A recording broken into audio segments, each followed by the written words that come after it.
Hello, good morning. Good morning, ma'am. Good morning, ma'am. Yes, good morning.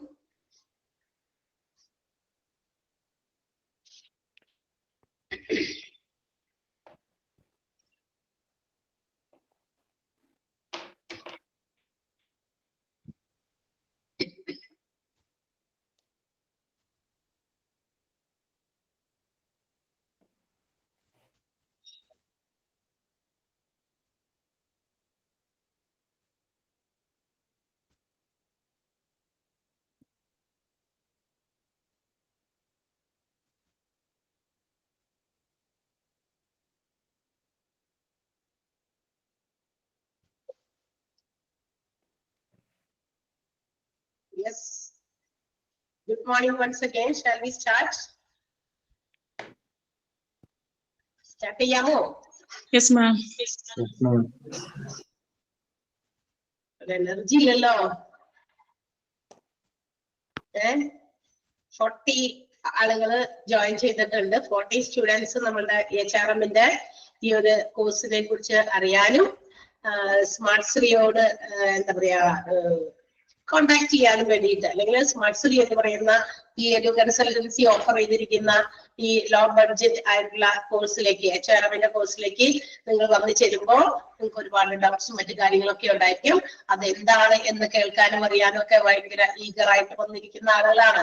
അപ്പൊ you must have such A strength. അത്രയും നല്ലൊരു എനർജിയും സ്ട്രെങ്തും നിങ്ങളുടെ ഓരോ സംസാരത്തിലും വേണം.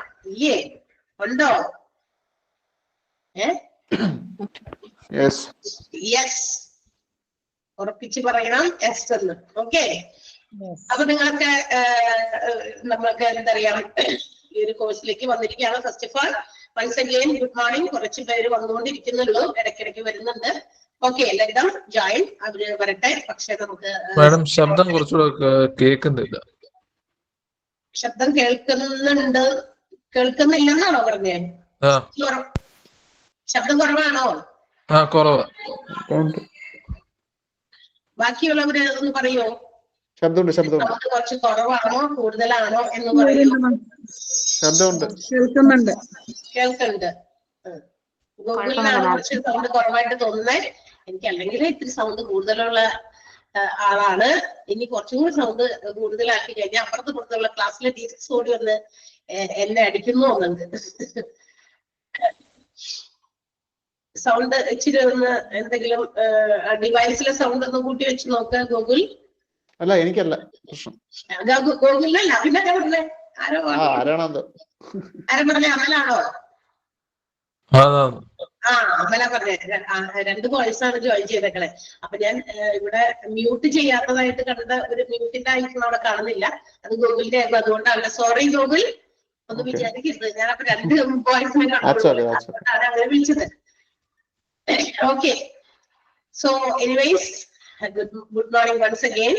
Namukappa start cheyyam. Before starting, let me introduce myself. My name is Nisha. I am from North Parur itself, and Nankariya Smart Sri Edu Consultancy ullathu nammade North Parurilana, Ernakulam district il. Nankariyo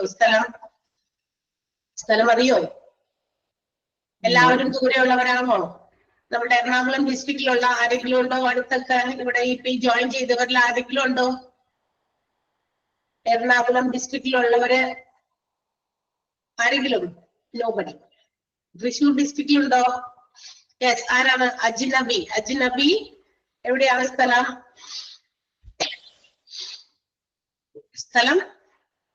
from where you are? ആലുവയിൽ നിന്നാണ്. Okay, Aluva നമ്മുടെ അടുത്ത സ്ഥലം തന്നെയാണ്. നമുക്ക് ഇവിടെ 45 minutes ദൂരം മാത്രമേ ഉള്ളൂ. പിന്നെ എനിബഡി എൽസ്? വേറെ ആരുമില്ല? തൃശ്ശൂർ ഡിസ്ട്രിക്റ്റിൽ നിന്നുണ്ടോ? ഇല്ല. അപ്പൊ ബാക്കി എല്ലാവരും കുറച്ച് അകലങ്ങളിൽ നിന്നാണ്. അപ്പൊ അകലങ്ങളിലായിരിക്കുന്ന നിങ്ങളെല്ലാവരെയും ഞാനിവിടെ നമ്മുടെ സ്മാർട്ട് ശ്രീയിലേക്ക് വെൽക്കം ചെയ്യുന്നു. സ്മാർട്ട് ശ്രീയോടൊപ്പം ആയിരിക്കാൻ, അതുപോലെ തന്നെ സ്മാർട്ട് ശ്രീയിൽ ഓഫർ ചെയ്തിരിക്കുന്ന ഈ ഒരു കോഴ്സ് പഠിക്കാൻ. എന്ത് കോഴ്സ് പഠിക്കാനാണ് വന്നേക്കണേ? മാനേജ്മെന്റ് ആണ് അല്ലെ? So what you think about human resource management? HRM എന്ന് കേൾക്കുമ്പോൾ എന്താണ് നമ്മൾക്ക് ഓർമ്മ വരിക? അല്ലെങ്കിൽ എന്തിനെ മാനേജ് ചെയ്യാനോ നമ്മൾ പോണേ? ഹ്യൂമൻ റിസോഴ്സസിനെ എന്നുവെച്ചാൽ ഹ്യൂമൻ നമ്മൾ തന്നെ when we are part of an organization for a particular job we have to be managed. നമുക്ക് നമ്മളെ തന്നെ നിയന്ത്രിക്കാൻ പറ്റാത്തതായ കാര്യങ്ങളുണ്ട് അല്ലെ. നമ്മളൊരു ഓർഗനൈസേഷനിൽ ജോലി ചെയ്യുമ്പോൾ we become ഹ്യൂമൻ റിസോഴ്സ്. അപ്പൊ നമ്മളൊരു ഹ്യൂമൻ വിഭവമായി മാറി. നമ്മളെല്ലാവരും ഹ്യൂമൻ ബീയിങ്സ് ആണ്. പക്ഷെ ഹ്യൂമൻ റിസോഴ്സ് എന്ന് പറയുന്നത് നമ്മൾ ഒരു ഓർഗനൈസേഷനിൽ ജോലി ചെയ്യുന്ന എംപ്ലോയീസ്, വർക്ക് ഫോഴ്സ്, അവരുടെ മാൻ പവർ, അവിടെയാണ് നമ്മൾ ഹ്യൂമൻ റിസോഴ്സ് എന്ന് വിളിക്കുന്നത്. അപ്പൊ അവരെ മാനേജ് ചെയ്യാനാണ് നമ്മൾ ഈ കാര്യങ്ങൾ പഠിക്കാൻ പോകുന്നത്. ഈ ഒരു കോഴ്സ് പഠിക്കുന്നത് അവരെ മാനേജ് ചെയ്യുന്നത് എന്ന് വെച്ചാൽ നമ്മളെ പോലെയുള്ള കുറെ ആൾക്കാരെ മാനേജ് ചെയ്യാൻ. അപ്പൊ നമ്മൾ മാനേജബിൾ അല്ല എന്നല്ലേ അതിന്റെ അർത്ഥം അല്ലെ? മാനേജ് ചെയ്യാൻ പറ്റാത്തത് കൊണ്ടല്ലേ ഇങ്ങനെ വേറെ ആൾക്കാരോട് മാനേജ് ചെയ്യേണ്ടി വരുന്നേ? അതെ, കുറെ കാര്യങ്ങളൊക്കെ when we are doing a job in an organization നമ്മളുടെ നേച്ചറിൽ നമുക്കുണ്ടാകുന്ന ചില കാര്യങ്ങളൊക്കെ മാനേജ് ചെയ്യാൻ നമുക്ക് തന്നെ ചിലപ്പോൾ അന്നേരം സാധിച്ചു വരില്ല. അപ്പൊ നമ്മൾ മാനേജ് ചെയ്യാം, ഹ്യൂമൻ റിസോഴ്സുകളെ മൊത്തത്തിൽ മാനേജ് ചെയ്യാം. From the time of recruitment of an employee up to the time of retirement of that particular employee. ഈ പറയുന്ന കാര്യങ്ങൾ, ഇതിനിടയിൽ വരുന്ന എല്ലാ കാര്യങ്ങളെയും മാനേജ് ചെയ്യുക. അതാണ് ഈ പറയുന്ന മാൻ പവറിനെ മുഴുവൻ, വർക്ക് ഫോഴ്സിനെ മുഴുവൻ, ഒരു ഓർഗനൈസേഷനിലുള്ള ഈച്ച് ആൻഡ് എവറി എംപ്ലോയീസിനെ മൊത്തത്തിൽ മാനേജ് ചെയ്യുക. എന്ന് മുതലാണ് when the time they are joined in the firm, ആ ബിസിനസ് ഓർഗനൈസേഷനിൽ അവരെന്ന് ജോയിൻ ചെയ്തോ അവിടെ മുതൽ at the time of when they are leaving the organization, റിട്ടയർമെന്റിലൂടെയോ മറ്റേതെങ്കിലും പ്രൊസീജിയേഴ്സിലൂടെയോ പുറത്തേക്ക് പോകുന്നത് വരെ മാനേജ് ചെയ്യുക അവരെ. അപ്പൊ അവിടെ തുടങ്ങി A to Z കാര്യങ്ങളെല്ലാം മാനേജ് ചെയ്യേണ്ട ഒരു കാര്യമാണ് നമ്മൾ പഠിക്കാൻ പോകുന്ന ഈ കോഴ്സ്, ഹ്യൂമൻ റിസോഴ്സ് മാനേജ്മെന്റ് എന്ന് പറയുന്നത്. എന്ന് വെച്ചാൽ നമ്മളെ പോലെയുള്ള കുറെ ആൾക്കാർ ജോലി ചെയ്യുന്ന ഒരു സ്ഥലത്ത് അവിടുത്തെ മാൻ പവറിനെ മൊത്തം മാനേജ് ചെയ്യുക. അപ്പൊ മാനേജ് ചെയ്യേണ്ടത് വളരെ അത്യാവശ്യമാണ് എന്ന് തോന്നി തുടങ്ങിയത് ഐ തിങ്ക് ഇതിപ്പോ കുറച്ച് എന്താ പറയാ അടുത്ത കാലത്താണ്. ഇത്രയും ഡിമാൻഡഡ് ആയിട്ട് ഈ ഒരു കോഴ്സ് ഒക്കെ ഇപ്പൊ ഒത്തിരി എന്താ പറയാ കുറെ പ്രൊഫഷണൽ കോഴ്സുകൾ ഇതുപോലെ ഇങ്ങനെ എന്താ പറയാ കൂണ് പോലെ മുളച്ചു വരുന്നുണ്ട്. എന്താണ് അതിന്റെ പിന്നിൽ പല റീസൺസും ഉണ്ട്. നമ്മൾ വിചാരിക്കും അവിടെ നോക്കിയാൽ ഇങ്ങനെ നോക്കിയാൽ ഒത്തിരി എന്താ പറയാ കോഴ്സുകൾ, പ്രൊഫഷണൽ കോഴ്സുകളൊക്കെ ഇങ്ങനെ ഉദിച്ചുദിച്ച് വരുന്നുണ്ട്, അല്ലെങ്കിൽ കൂണ് പോലെ ഇങ്ങനെ മുളച്ചു വരുന്നുണ്ടെന്ന് പറയാം. എന്തുകൊണ്ട് ഇത് ഇവിടെ ഇങ്ങനെയുള്ള കാര്യങ്ങളൊക്കെ ചെയ്യണം, അല്ലെങ്കിൽ അതിന്റെയൊക്കെ ഒരു കുറവ്, അതിന്റെ അഭാവം കൊണ്ട്, അതിന്റെ സ്കേഴ്സിറ്റി കൊണ്ട് ഉണ്ടാകാവുന്ന ആഫ്റ്റർ ഇഫക്ട് ഇഷ്യൂസ്, പ്രോബ്ലംസ് അത്തരം ഓർഗനൈസേഷനിൽ ഫേസ് ചെയ്യുന്നുണ്ട്.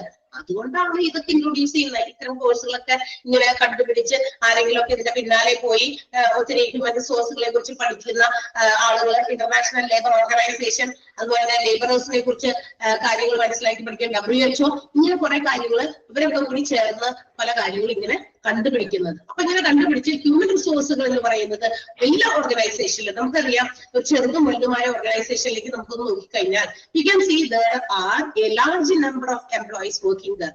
ഒരുപാട് എംപ്ലോയീസ് വർക്ക് ചെയ്യുന്നത് നമുക്ക് കാണാം അല്ലെ. നമ്മളൊന്ന് ജസ്റ്റ് ഒന്ന് ഇമാജിൻ ചെയ്യാം, ഹോസ്പിറ്റൽ ഓർഗനൈസേഷൻ. ഹോസ്പിറ്റൽ എന്ന് പറയുന്നത് ഒരു ഓർഗനൈസേഷൻ, ഒരു ഫോമാണ്. ഇപ്പൊ പണ്ടൊക്കെ ഹോസ്പിറ്റൽസ് പ്രൊവൈഡ് ചെയ്യുന്നത് സർവീസ് ഓറിയന്റഡ് ആയിട്ടുള്ള കാര്യങ്ങളായിരുന്നു. അതായത് വെൽഫെയർ ഓഫ് ദ സൊസൈറ്റി, മനുഷ്യന്മാര് പബ്ലിക്കിന്റെ ക്ഷേമം, അതാണ് അവർ ആഗ്രഹിച്ചിരുന്നതെങ്കിൽ ഇന്നെല്ലാം പ്രോഫിറ്റ് മോട്ടീവാണ് അല്ലെ. എല്ലാവരും ആഗ്രഹിക്കുന്നത് ലാഭം ഉണ്ടാക്കണം, ഇൻക്ലൂഡിങ് ഹോസ്പിറ്റൽസ്. ഇപ്പൊ ഭയങ്കര ബിസി, എന്താ പറയാ, ഭയങ്കര കോമ്പറ്റീഷൻ ആണ് പല ഹോസ്പിറ്റൽസ് തമ്മിൽ. അവരെക്കാൾ കൂടുതൽ ഞങ്ങൾ ഇവിടെ അങ്ങനെ ഭയങ്കര കോമ്പറ്റീറ്റീവ് ആയിട്ടുള്ള ഒരു വേൾഡ് തന്നെയാണ് നമുക്ക് ചുറ്റുമുള്ളത്. അപ്പൊ എല്ലാം ബിസിനസ് മൈൻഡഡായി, മനസ്സിലായല്ലോ. ഒരു കോമ്പറ്റീറ്റീവ് വേൾഡ് ആണ്, എന്ത് ബിസിനസ് ഓറിയന്റഡ് ആയിട്ടുള്ള ഒരു വേൾഡിലാണ് നമ്മൾ ജീവിക്കുന്നത്. അപ്പൊ പലതരത്തിലുള്ള ബിസിനസ്സുകൾ ഇങ്ങനെ ഉടലെടുത്തു. ഈ ബിസിനസ്സുകളൊക്കെ അകത്ത് ജോലി ചെയ്യുന്ന ഹ്യൂമൻ റിസോഴ്സുകൾ, ഇവരെയൊക്കെ മാനേജ് ചെയ്യേണ്ടതും അതുപോലെ അത്യാവശ്യമായിട്ട് നെസസറി ആയിട്ട് വന്നു. അതുകൊണ്ടാണ് ഈ പറയുന്ന ഹ്യൂമൻ റിസോഴ്സ് മാനേജ്മെന്റ് എന്ന് പറയുന്ന ഒരു കോഴ്സ് ഇത്ര ഡിമാൻഡഡ് ആയിട്ടുള്ള ഒരു കോഴ്സ് ആയി മാറിയത്. മാത്രമല്ല it's A short duration course ആണ് അല്ലെ. വളരെ ചുരുങ്ങിയ കാലയളവ് കൊണ്ട് നമുക്ക് ഇതിനകത്ത് എന്താ പറയാ ഇതിന്റെ ഡിഗ്രി ഒക്കെ എടുക്കാൻ സാധിക്കും എന്നുള്ളത് ഇതിന്റെ ഒരു അഡ്വാൻറ്റേജ് ആണ്. And also you can become A part of any organisation. ഏതെങ്കിലും ബിസിനസ് ഓർഗനൈസേഷനിൽ ഒരു HR അല്ലെ, ഹ്യൂമൻ റിസോഴ്സ് മാനേജ് ചെയ്യുന്ന HR മാനേജേഴ്സ് ആയിട്ട് നിങ്ങൾക്ക് ജോലി ചെയ്യാൻ പറ്റും ഇത്രയും ഷോർട്ട് ടേം പീരീഡിലുള്ള ഈ കോഴ്സ് കൊണ്ട്. Okay, so before going to manage the human resources of an organization, let's see what are the important factors or components of an organization. നമുക്ക് മാനേജ് ചെയ്യാൻ പോകുന്നത് ഹ്യൂമൻ റിസോഴ്സസിനെയാണ്. അപ്പൊ ഒരു ബിസിനസ് ഓർഗനൈസേഷനിൽ ആ ബിസിനസിന്റെ ഏറ്റവും ഇമ്പോർട്ടന്റ് ആയിട്ടുള്ള പ്രധാനപ്പെട്ട ചില കമ്പോണന്റുകൾ ഉണ്ട്. ഒരു ബിസിനസ്, ഏതൊരു ബിസിനസ് ഓർഗനൈസേഷനും ഏറ്റവും അത്യാവശ്യം വേണ്ട 4 കമ്പോണന്റുകളാണ്. ഒന്ന് മണി, പൈസ വേണം. ബിസിനസ് അത്ര പൈസ വേണ്ടേ? വിച്ച് ഇസ് കോൾഡ് ക്യാപിറ്റൽ, മൂലധനം അല്ലേ? വേണ്ടേ? വേണോ? ഒരു ബിസിനസ് നടക്കാൻ നമ്മുടെ കയ്യിൽ കുറച്ച് പൈസ വേണമെന്ന്. ഒരു ബിസിനസ് ഫസ്റ്റ് ആയിട്ട് ഇൻട്രൊഡ്യൂസ് ചെയ്യുമ്പോൾ അത് നടത്തിക്കൊണ്ട് പോകണമെങ്കിൽ we should need some money which called capital. അതിനെന്ത് വിളിക്കും നമ്മള്? മൂലധനം എന്ന് വിളിക്കും. ഇല്ലേ? വിളിക്കൂലേ? അയ്യോ, നിങ്ങൾ എന്തെങ്കിലും പറഞ്ഞോ? എസ്ന്നോ ഒരു സംഭവം എന്തെങ്കിലും ഉണ്ട്. ഓക്കെ, അല്ലെങ്കിൽ നിങ്ങൾ അവിടെ ഇല്ലാന്ന് വിചാരിക്കും, ആബ്സെന്റ് മൈൻഡഡ് ആയിരുന്നാൽ. ഓക്കെ, മണി ഏറ്റവും അത്യാവശ്യം വേണ്ടതാണ്. Another component is material. എന്ത് വേണം? ആ ബിസിനസ് ചെയ്യാൻ വേണ്ട മെറ്റീരിയൽസ് വേണം. മനസ്സിലായോ? എന്ത് ബിസിനസ് ആണോ നമ്മൾ ചെയ്യുന്നത് അത് റിലേറ്റഡ് ആയിട്ടുള്ള മെറ്റീരിയൽസ് വേണം. And also machineries. ആ ബിസിനസ് കൊണ്ടുപോകാൻ പലതരത്തിലുള്ള മെഷീൻസ് വേണം. നമുക്കിപ്പോ ഒരു ബിസിനസ് ഓർഗനൈസേഷനിൽ ചെന്നാൽ നമുക്ക് കാണാൻ സാധിക്കുന്ന ചില കോമൺ ആയിട്ടുള്ള മെഷീൻസ് ആണ്. ഒന്ന് കമ്പ്യൂട്ടർ. ഏത് ബിസിനസ്സിനകത്താ ഇന്ന് കമ്പ്യൂട്ടർ യൂസ് ചെയ്യാതെ ഏതെങ്കിലും തരത്തിലുള്ള കാര്യങ്ങൾ നടക്കുന്നത്? എല്ലാ ബിസിനസ്സിലും എന്നാലും കമ്പ്യൂട്ടർ ഈസ് എ മെഷീൻ അല്ലെ? അങ്ങനെ ഇലക്ട്രോണിക് മെഷീൻ ആയിട്ടുള്ള കമ്പ്യൂട്ടർ കാണാം, AC കാണാം, സെൻട്രലൈസ്ഡ് ACs കാണാം, മറ്റു തരം അവരുടെ എന്തെങ്കിലും പ്രൊഡക്ഷനുമായി ബന്ധപ്പെട്ടുള്ള പുതിയ മെഷീൻസ്, പലതരത്തിലുള്ള മെഷീൻസ് നമുക്ക് കാണാൻ സാധിക്കും. അപ്പൊ മെഷീൻസ് വേണം. Money, material, machines. And the most important thing, അതിൽ ഏറ്റവും ഇമ്പോർട്ടന്റ് ആയിട്ടുള്ള കമ്പോണന്റ് ആയിട്ടുള്ള മെൻ. ഈ 4 എമ്മുകളാണ്. ഞാനിപ്പോ 4 എം പറഞ്ഞേ, ആണോ? ശ്രദ്ധിച്ചേർന്നോ?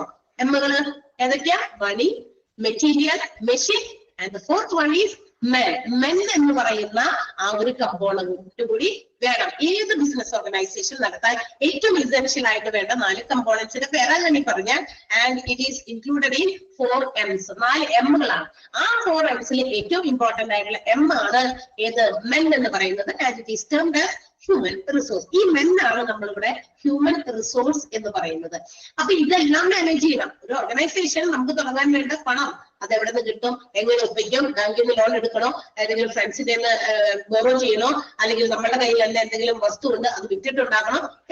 ഏതെങ്കിലും രീതിയിൽ നമുക്ക് ഉണ്ടാക്കാം. Money, materials. ഈ മണി ഉപയോഗിച്ച്, ഈ ഇൻട്രൊഡ്യൂസ് ചെയ്തിരിക്കുന്ന ക്യാപിറ്റൽ ഉപയോഗിച്ചാണ് we have to find our materials. നമ്മൾ എന്ത് മെറ്റീരിയൽസ് ഉപയോഗിച്ചാണ് ബിസിനസ് ചെയ്യുന്നത് ആ മെറ്റീരിയൽസ് കണ്ടെത്തണം അല്ലെ? ചിലപ്പോൾ റോ മെറ്റീരിയൽസ് ആകാം, അല്ലെങ്കിൽ ഫിനിഷ്ഡ് ഗുഡ്സ് ആയിട്ടുള്ള മെറ്റീരിയൽസ്.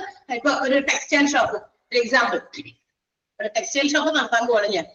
അപ്പൊ ഞാൻ എന്ത് ചെയ്യണം? അതിന് എനിക്ക് ഒരു ഷോപ്പ് നടത്തണം. അപ്പൊ ചെറുതോ വലുതോ അതിന്റെ സൈസ് ഓഫ് ദ ഓർഗനൈസേഷനെ ഡിപ്പെൻഡ് ചെയ്ത് എനിക്ക് അതിന് വേണ്ടിയുള്ള കാശ് വേണം. അത് ക്യാപിറ്റൽ. ഓക്കെ, ഞാൻ അത് സംഘടിപ്പിച്ചു.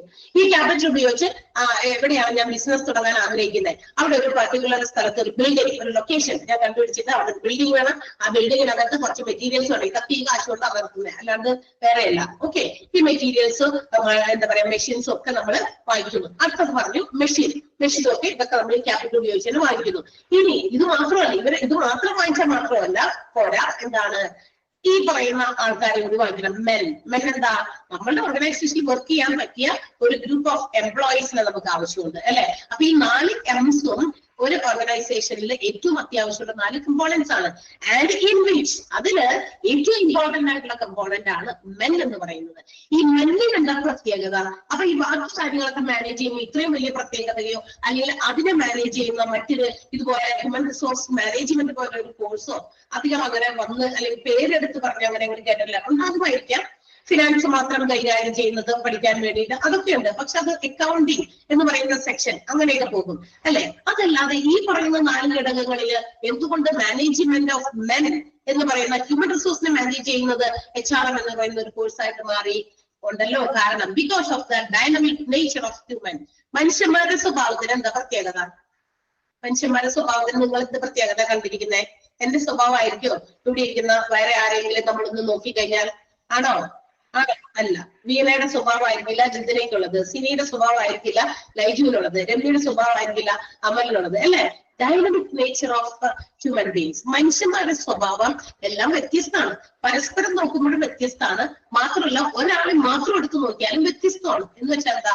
ഇന്ന് മോർണിംഗിൽ ഞാനൊരു മൂഡിലാണ് വന്നത്, ഒരു ഹാപ്പി മൂഡിലായിരിക്കാം അല്ലെ വന്നു.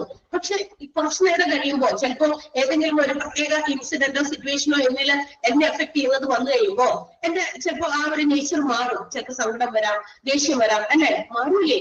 ഒരാളിൽ തന്നെ വൈവിധ്യങ്ങളായ സ്വഭാവങ്ങളുണ്ട്. മാത്രമല്ല രണ്ടാളുകളെ എടുത്തു നോക്കുമ്പോഴും വൈവിധ്യങ്ങളായ സ്വഭാവ രീതികളാണ്. So it's very necessary to manage each and every employee in an organisation. അപ്പോൾ നമ്മുടെ WHO ഇന്റർനാഷണൽ ലേബർ ഓർഗനൈസേഷൻസും ഒക്കെ മനസ്സിലാക്കിയിട്ടുണ്ടായിരിക്കും ഈ കണക്കിന് ഇങ്ങനെ പോയി കഴിഞ്ഞാൽ ഒരു ഓർഗനൈസേഷനിൽ എംപ്ലോയീസിനെ വെച്ചിട്ട് മാനേജ് ചെയ്ത് കാര്യങ്ങൾ മുന്നോട്ട് കൊണ്ടുപോകാൻ ഇച്ചിരി ബുദ്ധിമുട്ടുണ്ട്. അപ്പൊ ഇങ്ങനെയുള്ള ഇവരെയൊക്കെ മാനേജ് ചെയ്യുന്ന കുറച്ച് സ്കിൽഡ് പ്രൊഫഷണൽസ്, കുറച്ച് നല്ല കഴിവുള്ള പ്രൊഫഷണൽസിനെ നമുക്ക് ഇവിടെ വാർത്തെടുത്താലോ in the form of human resource managers. ആരെന്ന രീതിയിൽ ഹ്യൂമൻ റിസോഴ്സ് മാനേജേഴ്സ് എന്ന രീതിയിൽ നമുക്കൊന്ന് നമ്മള് പ്രൊഡ്യൂസ് ചെയ്തെടുത്താലോ എന്ന ചിന്തയായിരിക്കാം എന്തിലേക്ക് നയിച്ചത് ഇതുപോലുള്ള കോഴ്സുകൾ ഇങ്ങനെ എന്താ പറയാ ഫോം ചെയ്യാനായിട്ട് കാരണമായത്. സോ ഏത് ഓർഗനൈസേഷൻ എടുത്താലും ഇന്ന് നമുക്ക് നോക്കിയാൽ കാണാം 5, 10, 15 മോർ ദാൻ 20, 20ൽ കൂടുതലും എംപ്ലോയീസ് വർക്ക് ചെയ്യുന്ന ഓർഗനൈസേഷൻസ് കാണാം. Let's take the example of Lulu. ലുലുവിൽ എങ്ങനെയാ ഇത്ര ജോലിക്കാരുണ്ടാവുമായിരിക്കും? ഒന്ന് ആലോചിച്ച് നോക്കിയേ. 1-2 പേരാണോ? 20 പേരാണോ? അല്ല, ലാർജ് നമ്പർ ഓഫ് എംപ്ലോയീസ്. ഒരു എംപ്ലോയീസിന്റെ ഒരു വലിയ ഗ്രൂപ്പാണ് നമുക്ക് ലുലു എന്ന് പറയുന്ന സ്ഥലത്ത് കാണാൻ സാധിക്കുക. അതൊരു വലിയ ഓർഗനൈസേഷൻ ആണ്. ഹോസ്പിറ്റൽസ് നോക്കുക, ഒന്ന് ഇമാജിൻ ചെയ്ത് നോക്കുക. നമ്മൾ ഹോസ്പിറ്റലിൽ പോകുന്നവരാണ്. എന്തെങ്കിലും അസുഖങ്ങൾക്ക് വേണ്ടിയോ അല്ലെങ്കിൽ അസുഖങ്ങളായിട്ട് പോകാത്തവരായിട്ട് ഈ നമ്മളിപ്പോ ഇരിക്കുന്ന ജനറേഷനിലുള്ള ആരും പോയിട്ട് ഉണ്ടാവില്ല. ഒരു ഹോസ്പിറ്റലിൽ എന്തെങ്കിലും കാര്യത്തിന് വേണ്ടി പോകാത്ത ആളാണ് ഞാൻ, ഇതുവരെ ഹോസ്പിറ്റലിൽ പോയിട്ടില്ല എന്ന് പറയാൻ പറ്റില്ല. കാരണം ഇന്നത്തെ നമ്മുടെ ലൈഫ് സ്റ്റൈലും നമ്മുടെ ഫുഡ് ഹാബിറ്റ്സും ഒക്കെ നമ്മളെ ഒരു പ്രാവശ്യമെങ്കിലും ഹോസ്പിറ്റലിലേക്ക് കൊണ്ടെത്തിക്കും. ഇല്ലേ? ഇല്ലാതെ ആരെങ്കിലും ഉണ്ടോ? ഇല്ലാത്തവര് ഹോസ്പിറ്റൽസിൽ പോകാത്തവരാരെങ്കിലും ഉണ്ടോ? ഇല്ലല്ലോ, ഇല്ല. പോസിറ്റീവ് ആണ്. ദാറ്റ് മീൻസ് അതിന്റെ അർത്ഥം എല്ലാവരും പോയിട്ടുണ്ട്. നമ്മൾ അവിടെ ചെയ്യുമ്പോൾ നിങ്ങൾ ആലോചിച്ച് നോക്കിയേ, നമ്മൾ ഹോസ്പിറ്റലിലേക്ക് എൻ്റർ ചെയ്യുന്നു. ചിലപ്പോ അവിടെ എൻക്വയറിയിൽ ചിലപ്പോ ഒരാൾ ഇരിക്കുന്നുണ്ടാകും. പിന്നെ ചീട്ട് എടുക്കുന്ന സ്ഥലത്ത് ചിലപ്പോ അവിടെ 1-2 പേര് ഇരിക്കുന്നുണ്ടാകും. എഗെയിൻ നമ്മള് ഹോസ്പിറ്റലിന്റെ അകത്ത് കയറി ഡോക്ടറെ കാണാൻ ചെല്ലുന്നു. അപ്പൊ ഡോക്ടറിന്റെ മുന്നിൽ ചിലപ്പോൾ ഡോക്ടർ മാത്രമേ ഉണ്ടാവുള്ളൂ, ചിലപ്പോൾ നഴ്സ് കൂടി ഉണ്ടായിരിക്കും. അത് കഴിഞ്ഞ് ചിലപ്പോൾ നമ്മളോട് ബ്ലഡ് ടെസ്റ്റ് ചെയ്യാനായിട്ട് ലാബിൽ പോകാൻ പറയും. അവിടെ ചെയ്യുമ്പോൾ ചിലപ്പോൾ 2-3 പേര് ഇരിക്കുന്നുണ്ടാകും. ഫാർമസിയിൽ പോകുന്നു മരുന്ന് വാങ്ങിക്കാൻ, അവിടെ ഒരു 3-4 പേര് ഇരിക്കുന്നുണ്ടാകും. ഓപ്പറേഷൻ ചെയ്യാനൊക്കെ ഒന്ന് ഇമാജിൻ ചെയ്ത് നോക്കിട്ടോ. നോക്കുമ്പോൾ നമുക്ക് കാണാൻ സാധിക്കും there is also a number of staff. അവിടെയും നമുക്ക് ഒരുപാട് സ്റ്റാഫിനെ കാണും. ഒരുപാട് എംപ്ലോയീസ് വർക്ക് ചെയ്യുന്നുണ്ട് അല്ലെ, സ്റ്റാഫുകളുണ്ട്. അപ്പൊ ഇത് എന്ന് പറയുന്നത് ഇങ്ങനെ ഈ എംപ്ലോയീസിന്റെ എണ്ണം ഓരോ ഓർഗനൈസേഷനിൽ ഇങ്ങനെ കൂടിക്കൂടി വരികയാണ്. ഇവരൊക്കെ പരസ്പരം അവരുടെ ഓർഗനൈസേഷനിൽ how they are performing their duties, അവരവരുടെ ജോലികളൊക്കെ എങ്ങനെ ചെയ്യുന്നു, ഓർഗനൈസേഷന് പ്രോഫിറ്റബിൾ ആകുന്ന നല്ല രീതിയിലുള്ള പ്രൊഡക്ടിവിറ്റി. ഞാനിപ്പോ ഇവിടെ ഈ ഒരു സ്ഥാപനത്തിൽ ജോലി ചെയ്യുമ്പോൾ അത് എന്റെ ഓർഗനൈസേഷന്, ഞാൻ ഈ ജോലി ചെയ്യുന്ന ഓർഗനൈസേഷന്റെ പ്രൊഡക്ടിവിറ്റി വർദ്ധിപ്പിക്കുക, ഉത്പാദനക്ഷമത വർദ്ധിപ്പിക്കുക. എന്റെ ക്ലാസ്സുകളിലൂടെ എനിക്ക് കൂടുതൽ കുട്ടികളെ അട്രാക്ട് ചെയ്യാനായിട്ട് പറ്റുന്നുണ്ടെങ്കിൽ അത് അതിന്റെ എന്താ പറയാ പ്രൊഡക്ടിവിറ്റി ഇൻക്രീസ് ചെയ്തു. അതുപോലെ തന്നെ പ്രോഫിറ്റബിലിറ്റി, അതനുസരിച്ച് പ്രൊഡക്ടിവിറ്റി ഇൻക്രീസ് ചെയ്താൽ എന്ത് സംഭവിക്കും? സോ ഒബിയസ്ലി നമുക്കറിയാം പ്രോഫിറ്റിന്റെ അളവും കൂടും അല്ലെ, പ്രോഫിറ്റബിലിറ്റിയും വർദ്ധിക്കും, ഉത്പാദനക്ഷമതയും അതിനനുസരിച്ച് ആനുപാതികമായി വർദ്ധിക്കും. സോ അങ്ങനെയാണ് ഓരോ ഓർഗനൈസേഷനും ഇങ്ങനെ ഡെവലപ്ഡ് ആയിട്ട് വരുന്നത്. അപ്പൊ ഇങ്ങനെ ആ പ്രൊഡക്ടിവിറ്റി വർദ്ധിപ്പിക്കണം, പ്രോഫിറ്റബിലിറ്റി നേടണം എന്നുണ്ടെങ്കിൽ എംപ്ലോയീസ് കൃത്യമായ രീതിയിൽ അവരവരുടെ ജോലി ചെയ്യുന്നുണ്ട് എന്ന് ഉറപ്പുവരുത്തണം. അവർ ജോലി ചെയ്യുന്നത് സാറ്റിസ്ഫൈഡ് ആണെന്ന് ഉറപ്പുവരുത്തണം. അവർക്ക് കൊടുക്കേണ്ട compensation in the form of wages or salary അല്ലെങ്കിൽ മറ്റ് ബെനിഫിറ്റ്സ് അതെല്ലാം കൃത്യമായി കൊടുക്കുന്നുണ്ടെന്ന് ഉറപ്പുവരുത്തണം. ഇതൊന്നും കിട്ടാതെ വരുമ്പോ എന്ത് ചെയ്യും? കൊടുക്കേണ്ട സാലറി വേജസ് കൃത്യമായി കൊടുക്കാതെ വരുമ്പോ എന്തെങ്കിലും ലാഗ് വരുമ്പോ ആ ഒരു ഡിസ്കണ്ടന്റ്മെന്റ്, ഒരു തൃപ്തി കുറവ് ആർക്കുണ്ടാവും? എംപ്ലോയീസിന്റെ മനസ്സിലുണ്ടാകുമല്ലോ. തീർച്ചയായിട്ടും ജോലി ചെയ്തു, ജോലി അത്രേ ഉള്ളൂ അല്ലെ, കാശില്ലല്ലോ എന്ന ഒരു മൈൻഡ് വരും. അത് it will reflect in their performance. അത് ആ ജോലിയിൽ പ്രകടമാക്കും. ഓക്കെ, ഇത് എക്സാമ്പിൾ പറയുന്നതാണ് കേട്ടോ. അപ്പൊ ജോലിയിൽ പ്രകടമാക്കും എന്ന് വെച്ചാൽ എന്തിന് ഇത്രയൊക്കെ ചെയ്തിട്ട് നമുക്ക് കിട്ടേണ്ട റിട്ടേൺ, നമ്മുടെ compensation it's not well paid, നല്ല രീതിയിൽ തരുന്നില്ല, അങ്ങനൊരു ഫീലിംഗ്. പക്ഷെ ഇതൊന്നും ഇല്ലാതെ ഇതിനെല്ലാം നല്ല രീതിയിൽ മാനേജ് ചെയ്ത് കൊണ്ടുപോകേണ്ടത് വളരെ ഇമ്പോർട്ടന്റ് ആയിട്ടുള്ള ഒരു കാര്യമാണ്. അതുകൊണ്ടാണ് എന്ത് ചെയ്തത്, ഇതുപോലെയുള്ള ഹ്യൂമൻ റിസോഴ്സ് മാനേജ്മെന്റ് അതിനെ മാനേജ് ചെയ്യാൻ ഹ്യൂമൻ റിസോഴ്സുകളെ മൊത്തത്തില് അവരുടെ റിക്രൂട്ട്മെന്റ് തുടങ്ങി. നമുക്കറിയാം ഓരോ ഓർഗനൈസേഷനിൽ പുതിയ ആളുകളെ ജോലിക്ക് എടുക്കുമ്പോൾ അതിനെ നമ്മൾ റിക്രൂട്ട്മെന്റ് എന്ന് പറയാം. അത് കുറെ പാരാമീറ്റേഴ്സിന്റെ ഒക്കെ ബേസിസിലായിരിക്കും, ക്വാളിഫിക്കേഷൻ, എക്സ്പീരിയൻസ്, അതിന്റെയൊക്കെ ബേസിസിൽ അവരെ എന്താ പറയാ റിക്രൂട്ട് ചെയ്യണം. അത് റിക്രൂട്ട് ചെയ്ത് കഴിഞ്ഞാൽ അവർക്ക് റിക്രൂട്ട്മെന്റിന് മുമ്പും അതിന് മുമ്പുള്ള പ്രൊസീജിയേഴ്സ്, ഇന്റർവ്യൂസ് ഉണ്ട്, സെലക്ഷൻ നടത്തുന്നുണ്ട്. ഇവിടെയൊക്കെ നമ്മുടെ HR-ന്റെ ഹ്യൂമൻ റിസോഴ്സ് മാനേജറുടെ ഒരു കണ്ണു വേണം. അവിടെയൊക്കെ ഈ പറയുന്ന സ്ഥലങ്ങളിലൊക്കെ നമ്മൾ പോകണം. കാരണം human റിസോഴ്സുമായിട്ട് എംപ്ലോയീസുമായിട്ട് whatever activities are done, ഏതൊക്കെ കാര്യങ്ങൾ ചെയ്യുന്നുണ്ടോ നടത്തപ്പെടുന്നുണ്ടോ ഇതിലൊക്കെ നമ്മുടെ ഹ്യൂമൻ റിസോഴ്സ് മാനേജറുടെ ഒരു സാന്നിധ്യം പ്രസൻസ് ആവശ്യമാണ്. അവരുടെ പല കാര്യങ്ങളും അവര് നോക്കിയും കണ്ടൊക്കെ അന്വേഷിക്കണം. ആൻഡ് ആഫ്റ്റർ റിക്രൂട്ട്മെന്റിന് ശേഷം and they have to assign their job. ഓരോ ജോലിക്കാർക്കും അവരവരുടെ ജോലി അസൈൻ ചെയ്ത് കൊടുക്കുക. And also they have to make sure that whether they are doing their duty or whether they are performing their duty well, അവരവരുടെ ജോലിയൊക്കെ കൃത്യമായി പെർഫോം ചെയ്യുന്നുണ്ടെന്ന് ഉറപ്പുവരുത്തുക. ഇങ്ങനെയുള്ള കാര്യങ്ങൾ. പിന്നെ അവരുടെ കോമ്പൻസേഷൻസ്, അവർക്ക് കൊടുക്കേണ്ട വേജസ്, സാലറീസ്, അതിനെ കുറിച്ചുള്ള കാര്യങ്ങൾ തയ്യാറാക്കുക. അതിലെന്തെങ്കിലും പോരായ്മകളുണ്ടോ എന്തെങ്കിലുമൊക്കെ ഉണ്ടെങ്കിൽ അത് ക്ലിയർ ചെയ്യുക. And up to the time of റിട്ടയർമെന്റിന്റെ സമയത്ത് റിട്ടയർമെന്റ് ബെനിഫിറ്റുകളൊക്കെ പ്രൊവൈഡ് ചെയ്യുന്നുണ്ട്, അത് ഉറപ്പുവരുത്തുക. ആ റിട്ടയർമെന്റ് ചെയ്ത് കഴിഞ്ഞ് പോകുന്ന ആൾക്ക് ഒരു എന്താ പറയാ എക്സിറ്റ് ഇന്റർവ്യൂ, പോകുന്ന സമയത്തും ഒരു ഇന്റർവ്യൂ, അതായത് ഇന്റർവ്യൂ ചിലപ്പോൾ ഫീഡ്ബാക്കുകൾക്കൊക്കെ വേണ്ടിയിട്ട് പോകുന്ന സമയത്തുള്ള ആ ഒരു ഇന്റർവ്യൂ, അവിടം വരെയുള്ള കാര്യങ്ങൾ കൃത്യമായി കൊണ്ടുപോകും. ഒരു എംപ്ലോയിയുടെ അല്ല, ഈ ഗ്രൂപ്പ് ഓഫ് എംപ്ലോയീസിന്റെ അല്ല, മൊത്തത്തിലുള്ള എംപ്ലോയീസിന്റെ എല്ലാ കാര്യങ്ങളും ഇതൊക്കെ കൃത്യമായിട്ട് സിസ്റ്റമാറ്റിക് ആയിട്ട് ഒരു ഓർഡറിൽ ചെയ്യാൻ ആര് വേണം?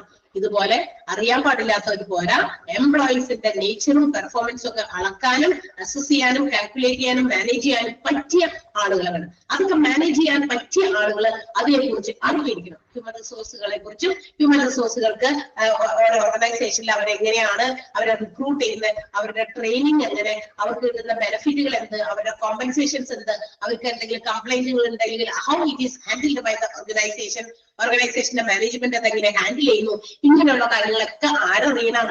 അവരെ മാനേജ് ചെയ്യാൻ പോകുന്ന ആളുകൾ അറിയണ്ടേ?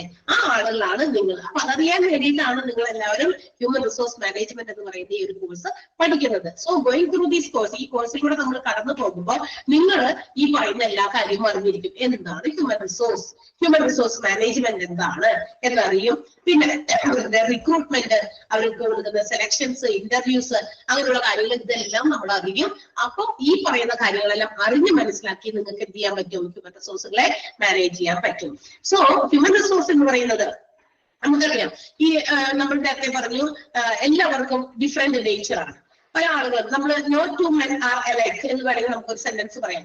രണ്ടാളുകളെ എടുത്ത് നോക്കുക നിങ്ങൾ, ഏതെങ്കിലും രീതിയിൽ എന്തെങ്കിലും സിമിലാരിറ്റി ഉണ്ടോ എന്ന് നോക്കാം. രണ്ടുപേരെ നോക്കി കഴിയുമ്പോൾ രണ്ടും അലൈക്കാണ്. കുറച്ചൊക്കെ സാമ്യങ്ങൾ ഉണ്ടായിരിക്കും, പക്ഷെ വ്യത്യസ്തതകളായിരിക്കും കൂടുതൽ ഉണ്ടാക്കുക. സാമ്യം ചില കാര്യങ്ങൾ, ഞാനും അങ്ങനെ തന്നെ, അങ്ങനെയൊക്കെ നമ്മൾ ചിലപ്പോൾ പറയില്ലേ, അത് എനിക്കും ഇതാണ് ഇഷ്ടം. അപ്പൊ അങ്ങനെ സാമ്യതകൾ ഉണ്ടാകും, പക്ഷെ അതിനേക്കാൾ കൂടുതൽ ഡിസിമിലാരിറ്റീസ് ആയിരിക്കും ഉണ്ടാകുക. അല്ല, എന്താ പറയാ, സാമ്യത ഇല്ലായ്മയായിരിക്കും കൂടുതൽ നമുക്ക് കാണാൻ സാധിക്കുക. അപ്പൊ രണ്ടാൾക്കാരെ എടുത്തു കഴിഞ്ഞാൽ ഈ രണ്ട് വ്യക്തികളും എല്ലാ കാര്യവും ഒരുപോലെ നമുക്ക് കാണാൻ സാധിക്കില്ല. ഈവൻ ട്വിൻസ് ഒക്കെ നമ്മൾ പറയില്ലേ, എല്ലാം ഒരുപോലെ ചെയ്യുന്നില്ല, പക്ഷെ ചെറുതായിട്ടെങ്കിലും അവരുടെ വ്യത്യാസങ്ങൾ നമുക്ക് കാണാൻ സാധിക്കും. അപ്പോ ഈ പറയുന്ന വ്യത്യസ്തങ്ങളായിട്ടുള്ള നേച്ചറുള്ള ഹ്യൂമൻ ബീയിങ്സിനെ അല്ലെങ്കിൽ ഹ്യൂമൻ റിസോഴ്സുകളെ നമ്മൾ കൃത്യമായിട്ട് മാനേജ് ചെയ്യുക എന്നുള്ളതാണ് ഹ്യൂമൻ റിസോഴ്സ് മാനേജ്മെന്റിന്റെ ഏറ്റവും പ്രധാനപ്പെട്ട മോട്ടീവ്. അതിന്റെ ഒരു ലക്ഷ്യം അത് തന്നെയാണ്. അപ്പോ ഈ ഓർഗനൈസേഷനിൽ human resources why they are coming to the organisation for a particular job. എന്തിനാ ജോലിക്ക് വരുന്നേ? ജോലി വേണമെന്ന് എന്താ ഇത്ര ആഗ്രഹം? അല്ലെങ്കിൽ എന്തിനായിരിക്കും മനുഷ്യന്മാർ ജോലിക്ക് പോണേ? എന്തിനായിരിക്കും? മെനി റീസൺസ് അല്ലെ, പല കാരണമുണ്ട്. ടു ഗെറ്റ് എ ജോബ്, ഒരു ജോലി കിട്ടുക, അത് മാത്രമേ ലക്ഷ്യമുള്ളൂ. ശമ്പളം എന്തെങ്കിലും കുഴപ്പമില്ല, ജോലിക്ക് വരത്തുള്ളൂ. ഓക്കെ, അത് മാത്രമായിരിക്കും ലക്ഷ്യം. ചിലർക്ക് badly need of some income, ചിലർക്ക് ഏറ്റവും അത്യാവശ്യം എന്ത് വേണം? ഒരു ജോലി അത്യാവശ്യമാണ് വരുമാനത്തിന് വേണ്ടി. ഒരു സെക്കൻഡ്.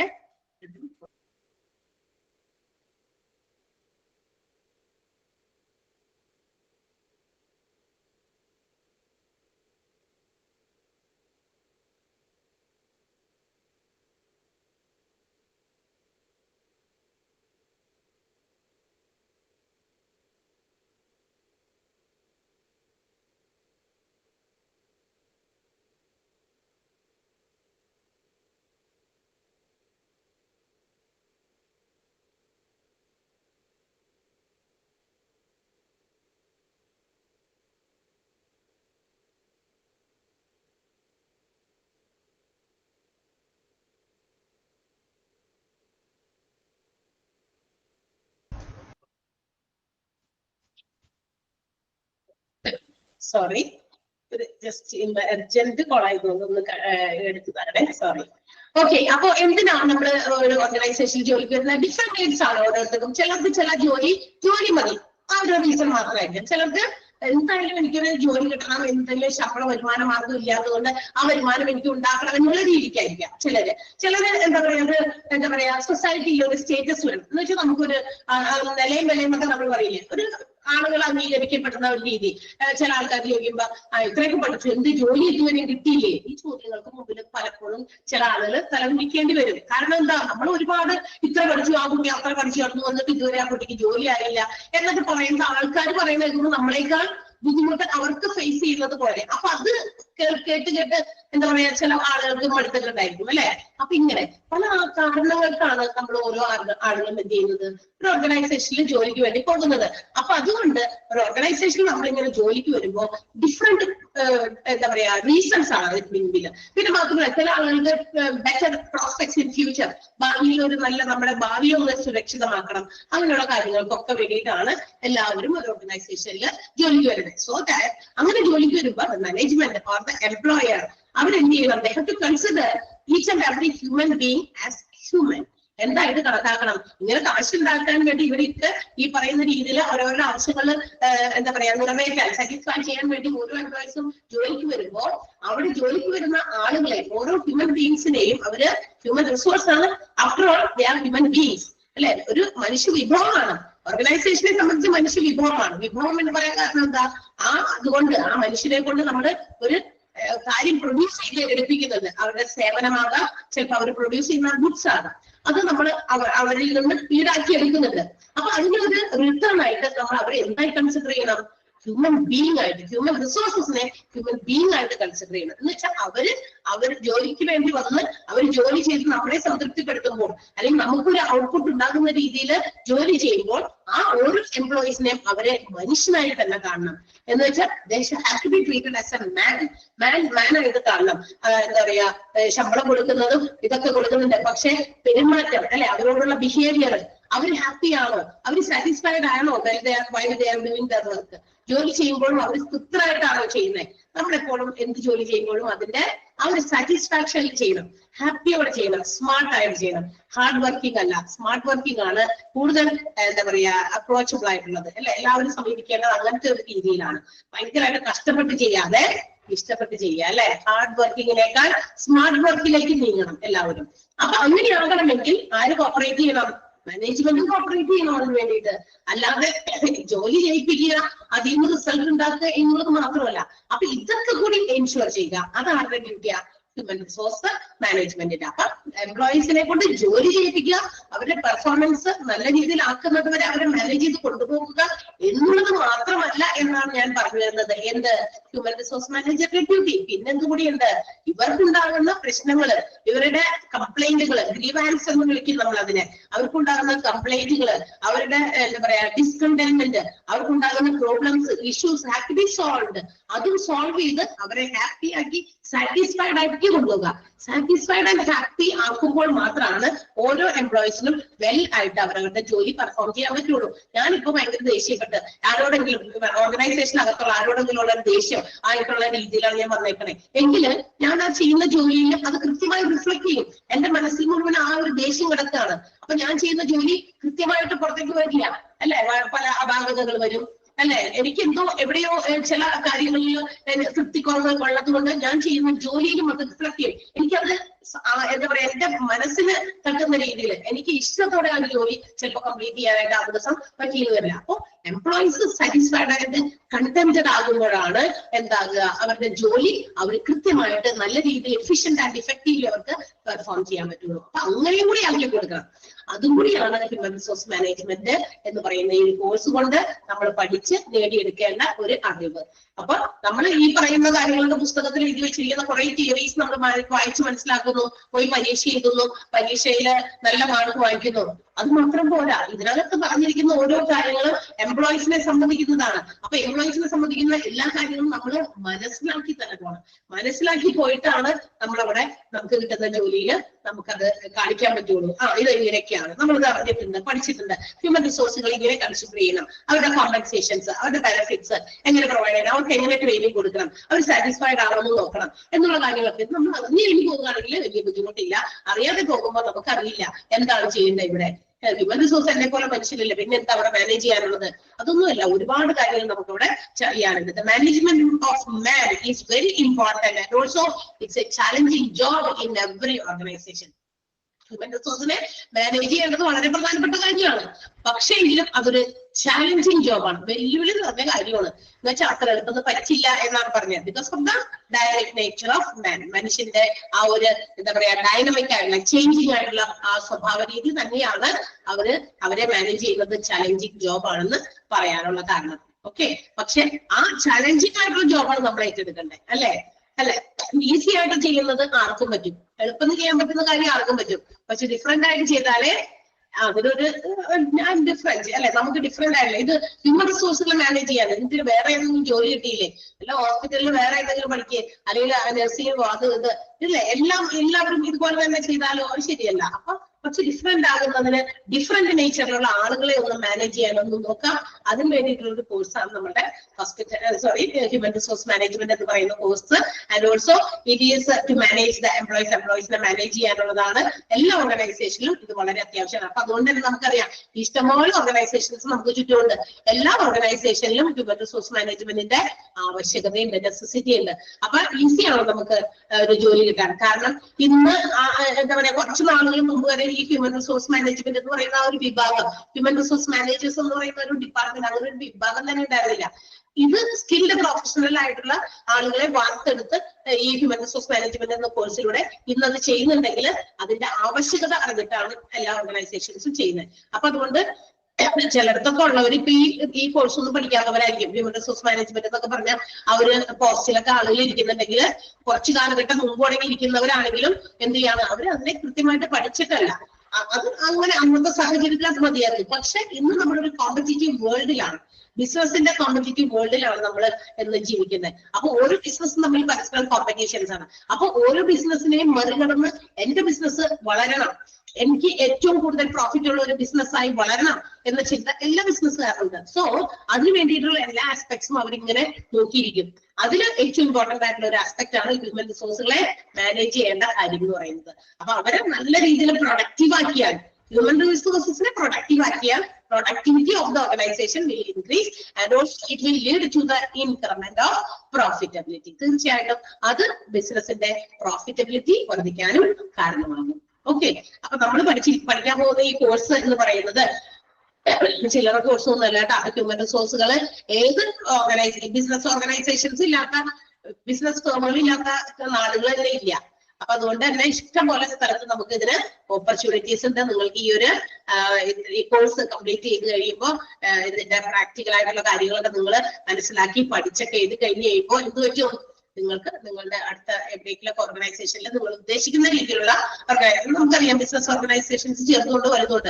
കുറച്ച് കൂടുതൽ ഗുഡ്വില്ലൊക്കെ ഉള്ള ബിസിനസ് ഓർഗനൈസേഷനിലെ ജോലിക്കാരനാകാനായിരിക്കും നമ്മൾ ആഗ്രഹിക്കുന്നത്. അങ്ങനെയുള്ള സ്ഥലങ്ങളിൽ നമ്മൾ പോയിട്ട് സർട്ടിഫിക്കറ്റ് ഒക്കെ കൊടുത്ത് നമുക്ക് കിട്ടുന്ന ആ ഒരു ജോലി നമ്മൾ എത്രയും പെട്ടെന്ന് നിങ്ങൾക്ക് കരസ്ഥമാക്കാനും പറ്റണം. കാരണം ഇന്നത്തെ കാലത്ത് ഈ ജോലി കിട്ടുന്നതിന് ഏറ്റവും ഇമ്പോർട്ടന്റ് ആയിട്ടുള്ള ഘടകം നമുക്ക് കിട്ടിയ മാർക്ക് ഫുൾ A+ ഉണ്ടോ, 100-ൽ 100 ഉണ്ടോ, 1200-ൽ 1200 ഉണ്ടോ എന്നുള്ളതിലല്ല. മാർക്ക് ഒരു ഘടകം മാത്രം, വൺ ഓഫ് ദ ഫാക്ടർ മാത്രമാണ് നമ്മൾക്ക് ഒരു ജോലി കിട്ടാനുള്ള ഒരു ഘടകം. നമ്മുടെ ക്വാളിഫിക്കേഷൻ, നമ്മുടെ മാർക്ക്. ക്വാളിഫിക്കേഷൻ ഓക്കെ വേണം എന്നുള്ളത്, പക്ഷെ മാർക്ക് എന്നുള്ളതിനേക്കാൾ കുറച്ചുകൂടി ഇമ്പോർട്ടൻസ് കൂടുതലുള്ള മറ്റു കാര്യങ്ങളുണ്ട്. നമ്മുടെ സ്മാർട്ട്നെസ്, നമ്മുടെ എനർജി, നമ്മുടെ ആ ഒരു എന്താ പറയാ ജോലി വേണം എന്നുള്ള ആ ഒരു ആഗ്രഹിക്കുന്ന ആ ഒരു ഇന്റൻസിറ്റി, ആ ഒരു തീവ്രത എത്രത്തോളം നമ്മൾ ആഗ്രഹിക്കുന്നു ആ രീതിയിലാണ് നമുക്ക് ആ ഒരു ജോലി നേടിയെടുക്കാനും പറ്റുള്ളൂ. അപ്പൊ അതിന് നിങ്ങൾ എന്ത് ചെയ്യണം, പരമാവധി മാക്സിമം നമ്മൾ ട്രൈ ചെയ്തുകൊണ്ടിരിക്കണം. കുറച്ചുകൂടി നമ്മൾ എന്താ പറയാ എക്സ്ട്രാവേർട്ട് ആണ്, അല്ലെ? അതായത് നമ്മളിങ്ങനെ ഓപ്പൺ ആകണം.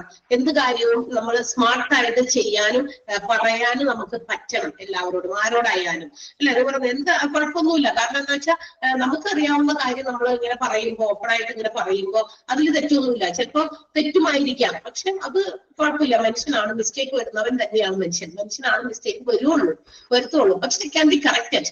എന്ത് മിസ്റ്റേക്ക് നമ്മൾ ചെയ്താലും എന്ത് ചെയ്യാൻ പറ്റും, നമുക്ക് കറക്റ്റ് ചെയ്യാനുള്ള ഒരു ഓപ്ഷൻ നമ്മളിൽ തന്നെ തന്നിട്ടുണ്ട്. അത് കറക്റ്റ് ചെയ്യുക, അതാണ് ഇവിടെ ഏറ്റവും അത്യാവശ്യം. നമ്മൾ ഏത് രീതിയിലും നമുക്ക് ഇത് കിട്ടുന്ന അവസരങ്ങൾ നമ്മൾ ഉപയോഗപ്പെടുത്തുക. ചിലപ്പോൾ ഒരു വാക്കിൽ ചിലപ്പോൾ അറിയാതിരിക്കാം, another will be open for you, മറ്റൊരെണ്ണം നമുക്ക് വേണ്ടി തുറക്കും. അപ്പൊ തുറക്കുന്നത് വരെ നമ്മൾ ഇങ്ങനെ മുട്ടിക്കൊണ്ടിരിക്കും. ഓക്കെ, അല്ലാതെ ഒരു ഒറ്റ സുപ്രഭാതത്തിൽ ഇങ്ങനെ ഒരു ജോലി എന്നൊക്കെ പറഞ്ഞു കഴിഞ്ഞാൽ നടക്കുന്ന കാര്യമല്ല. കാരണം ഇന്നത്തെ കാലത്ത് നമുക്കറിയാം ഒത്തിരി ക്വാളിഫൈഡ് ആയിട്ടുള്ള എഡ്യൂക്കേറ്റഡ് ആയിട്ടുള്ള ആളുകൾ നമുക്ക് ചുറ്റുമുണ്ട് അല്ലെ, ജോലി ഇല്ലാതെ നടക്കുന്ന ഒത്തിരി ആളുകളുണ്ട്. സോ നമുക്കിതൊരു ഓപ്പർച്യൂണിറ്റി ഇട്ടിരിക്കുകയാണ്. ഒരു ജോലിയിലേക്ക് എത്രയും പെട്ടെന്ന് എത്താനുള്ള ഒരു പാത്ത് വേ ആണ് ഈ ഒരു എന്താ പറയാ ഹ്യൂമൻ റിസോഴ്സ് മാനേജ്മെന്റ് എന്ന് പറയുന്ന ഈ ഒരു കോഴ്സ് നിങ്ങൾ എടുത്തപ്പോ കുറച്ചുകൂടി ഈസി ആയിട്ട് നമുക്ക് എത്താൻ, ജോലിയിലേക്ക് എത്താനുള്ള ഒരു രീതിയാണ്. പണ്ടൊന്നും ഈ പറയുന്ന കാര്യങ്ങളൊന്നും ഉണ്ടായിരുന്നില്ല. 10 കഴിഞ്ഞാൽ 12, 12 കഴിഞ്ഞാൽ ബികോം അല്ലെങ്കിൽ BSc അല്ലെങ്കിൽ BA, ഇങ്ങനെ ഓരോ സ്റ്റെപ്പ് ഇങ്ങനെ കയറി എല്ലാവരും ഒരു പടി വരച്ചിട്ടുണ്ട്. ആ പടി കൂടി മാത്രം കയറി പോയിരുന്നുള്ളൂ. ഇന്ന് അങ്ങനെയല്ല. 10 കഴിഞ്ഞാൽ കുറെ പടികൾ കാണാം, ചൂസ് ചെയ്യാം നമുക്ക്. കാരണം നിങ്ങൾക്ക് അങ്ങനെയുള്ള ഫെസിലിറ്റീസ് ഉണ്ട് അല്ലെ. സോഷ്യൽ മീഡിയ പ്ലാറ്റ്ഫോമുകൾ നമുക്ക് സെർച്ച് ചെയ്യാം എന്താണ് നല്ല കോഴ്സ്, കുറച്ച് ഡിഫറെന്റ് ആയിട്ടുള്ള, എല്ലാവരും പോണ വഴി കൂടി പോയാൽ അതിലെന്ത് കാര്യം, കുറച്ച് ഡിഫറെന്റ് ആയിട്ടുള്ള കാര്യങ്ങൾ അന്വേഷിച്ച് കണ്ടുപിടിക്കുന്നു. കണ്ടോ ഇതിന് സ്കോപ്പ് കൂടുതലാണ്, ഇന്നത് കുറച്ച് വാല്യൂബിൾ ആണ്, അതൊക്കെ മനസ്സിലാക്കി അതിലേക്ക് ഡൈവേർട്ട് ചെയ്ത് പോകാനുള്ള സാധ്യതകൾ അല്ലെ, ചാൻസസ് കൂടുതലുള്ളവര്, അതിനൊക്കെയുള്ള ഭാഗ്യം കിട്ടിയവരാണ് നിങ്ങൾ തീർച്ചയായിട്ടും. അപ്പൊ ഈ ഒരു കോഴ്സും നിങ്ങൾക്ക് അതുപോലെ ബെനഫിറ്റ് ആയിരിക്കും അല്ലെങ്കിൽ അഡ്വാൻറ്റേജബിൾ ആയിരിക്കും എന്നുള്ളതിൽ യാതൊരു സംശയവുമില്ല. ഓക്കെ, അപ്പൊ സ്മാർട്ട് ശ്രീയില് നിങ്ങൾ ഈ ഒരു കോഴ്സ് എടുക്കാൻ വേണ്ടി ജോയിൻ ചെയ്യുന്നതിലും നമുക്ക് വളരെയധികം സന്തോഷമുണ്ട്. നിങ്ങൾക്ക് ചിലപ്പോ ഈ ഒരു കോഴ്സ് പല സ്ഥലത്തും അന്വേഷിച്ചപ്പോ ചിലപ്പോ കുറച്ച് പൈസയൊക്കെ കൂടുതൽ പറഞ്ഞില്ലേ? കമ്പയർ ചെയ്ത് നോക്കിയായിരുന്നോ? നോക്കിയിരുന്നു. നമുക്കറിയാം ഭയങ്കര വ്യത്യാസമാണ്. ചെറിയ വ്യത്യാസമല്ല, കുറച്ചധികം വ്യത്യാസമുണ്ട് നമ്മൾ ഇവിടെ കൊടുക്കുന്ന കോഴ്സിന്റെ റേറ്റും മറ്റ് സ്ഥലങ്ങളിൽ നിങ്ങൾ ചിലപ്പോ സെർച്ച് ചെയ്ത് കണ്ടുപിടിച്ചപ്പോഴുള്ള റേറ്റും. അല്ലേ, ശരിയല്ലേ? ആണോ അല്ലയോ? ആണ്. അപ്പൊ നമുക്ക് മനസ്സിലായിട്ടുണ്ടാകും. അന്ന് അത് നിങ്ങൾ വിചാരിച്ചു, ഓ ദൈവമേ ഇതൊക്കെ കാശ് കൊണ്ടുപോയി രജിസ്റ്റർ ചെയ്തിട്ടുണ്ട്. 1000 രൂപ. എത്ര രൂപ കൊടുത്ത രജിസ്ട്രേഷന്? 1000 ആണോ? യെസ്. അപ്പൊ വിചാരിച്ചിട്ടുണ്ടാവും 1000 കൊളങ്ങി പോട്ടെ, എന്താണെന്നൊന്നും അറിയില്ല, ചേർന്നിട്ടുണ്ട്, 1000 അല്ലേ പോകുള്ളൂ എന്നുള്ള മൈൻഡില് ചിലപ്പോ ചിലര് ഇപ്പൊ നമ്മുടെ ഇൻട്രോ ക്ലാസ്സിൽ കയറിയപ്പോ വിചാരിച്ചിട്ടുണ്ടാവും ഇൻട്രോ ഒന്ന് കഴിയട്ടെ, ഇൻട്രൊഡക്ഷൻ ക്ലാസ് എന്താണെന്ന് കേൾക്കട്ടെ, എന്നിട്ട് ബാക്കി പൈസ കൊടുക്കാം, ബാക്കി കാര്യങ്ങൾ അപ്പൊ തീരുമാനിക്കാം എന്ന് ചിന്തിച്ച് ജോയിൻ ചെയ്തവരുണ്ടായിരിക്കും. ഐ തിങ്ക് ഈ പറഞ്ഞ ഇങ്ങനെ ഏത് രീതിയിലുള്ള ചിന്തകളുമായിട്ടും ഡൗട്ട്സ് കൺഫ്യൂഷൻസുമായിട്ട് ജോയിൻ ചെയ്ത നിങ്ങൾക്ക് ഓരോരുത്തർക്കും ഈ ഒരു ഇൻട്രൊഡക്ഷൻ ക്ലാസ് കഴിഞ്ഞപ്പോ കുറെ ഡൗട്ട്സ് ഒക്കെ ക്ലിയർ ചെയ്തിട്ടുണ്ടാകും. കുറച്ച് എന്താ പറയാ പോസിറ്റീവായിട്ട് തിങ്ക് ചെയ്യാനും തുടങ്ങിയിട്ടുണ്ടാവും. റൈറ്റ്? ശരിയാണോ ഞാൻ പറഞ്ഞത്? അപ്പൊ ചിലപ്പോ ചിലർ വിചാരിച്ചിട്ടുണ്ടാവും, ഓപ്പണായിട്ട് ഞാൻ പറയാലോ, ഇത് ഫേക്ക് ആണെന്ന് തോന്നണ്.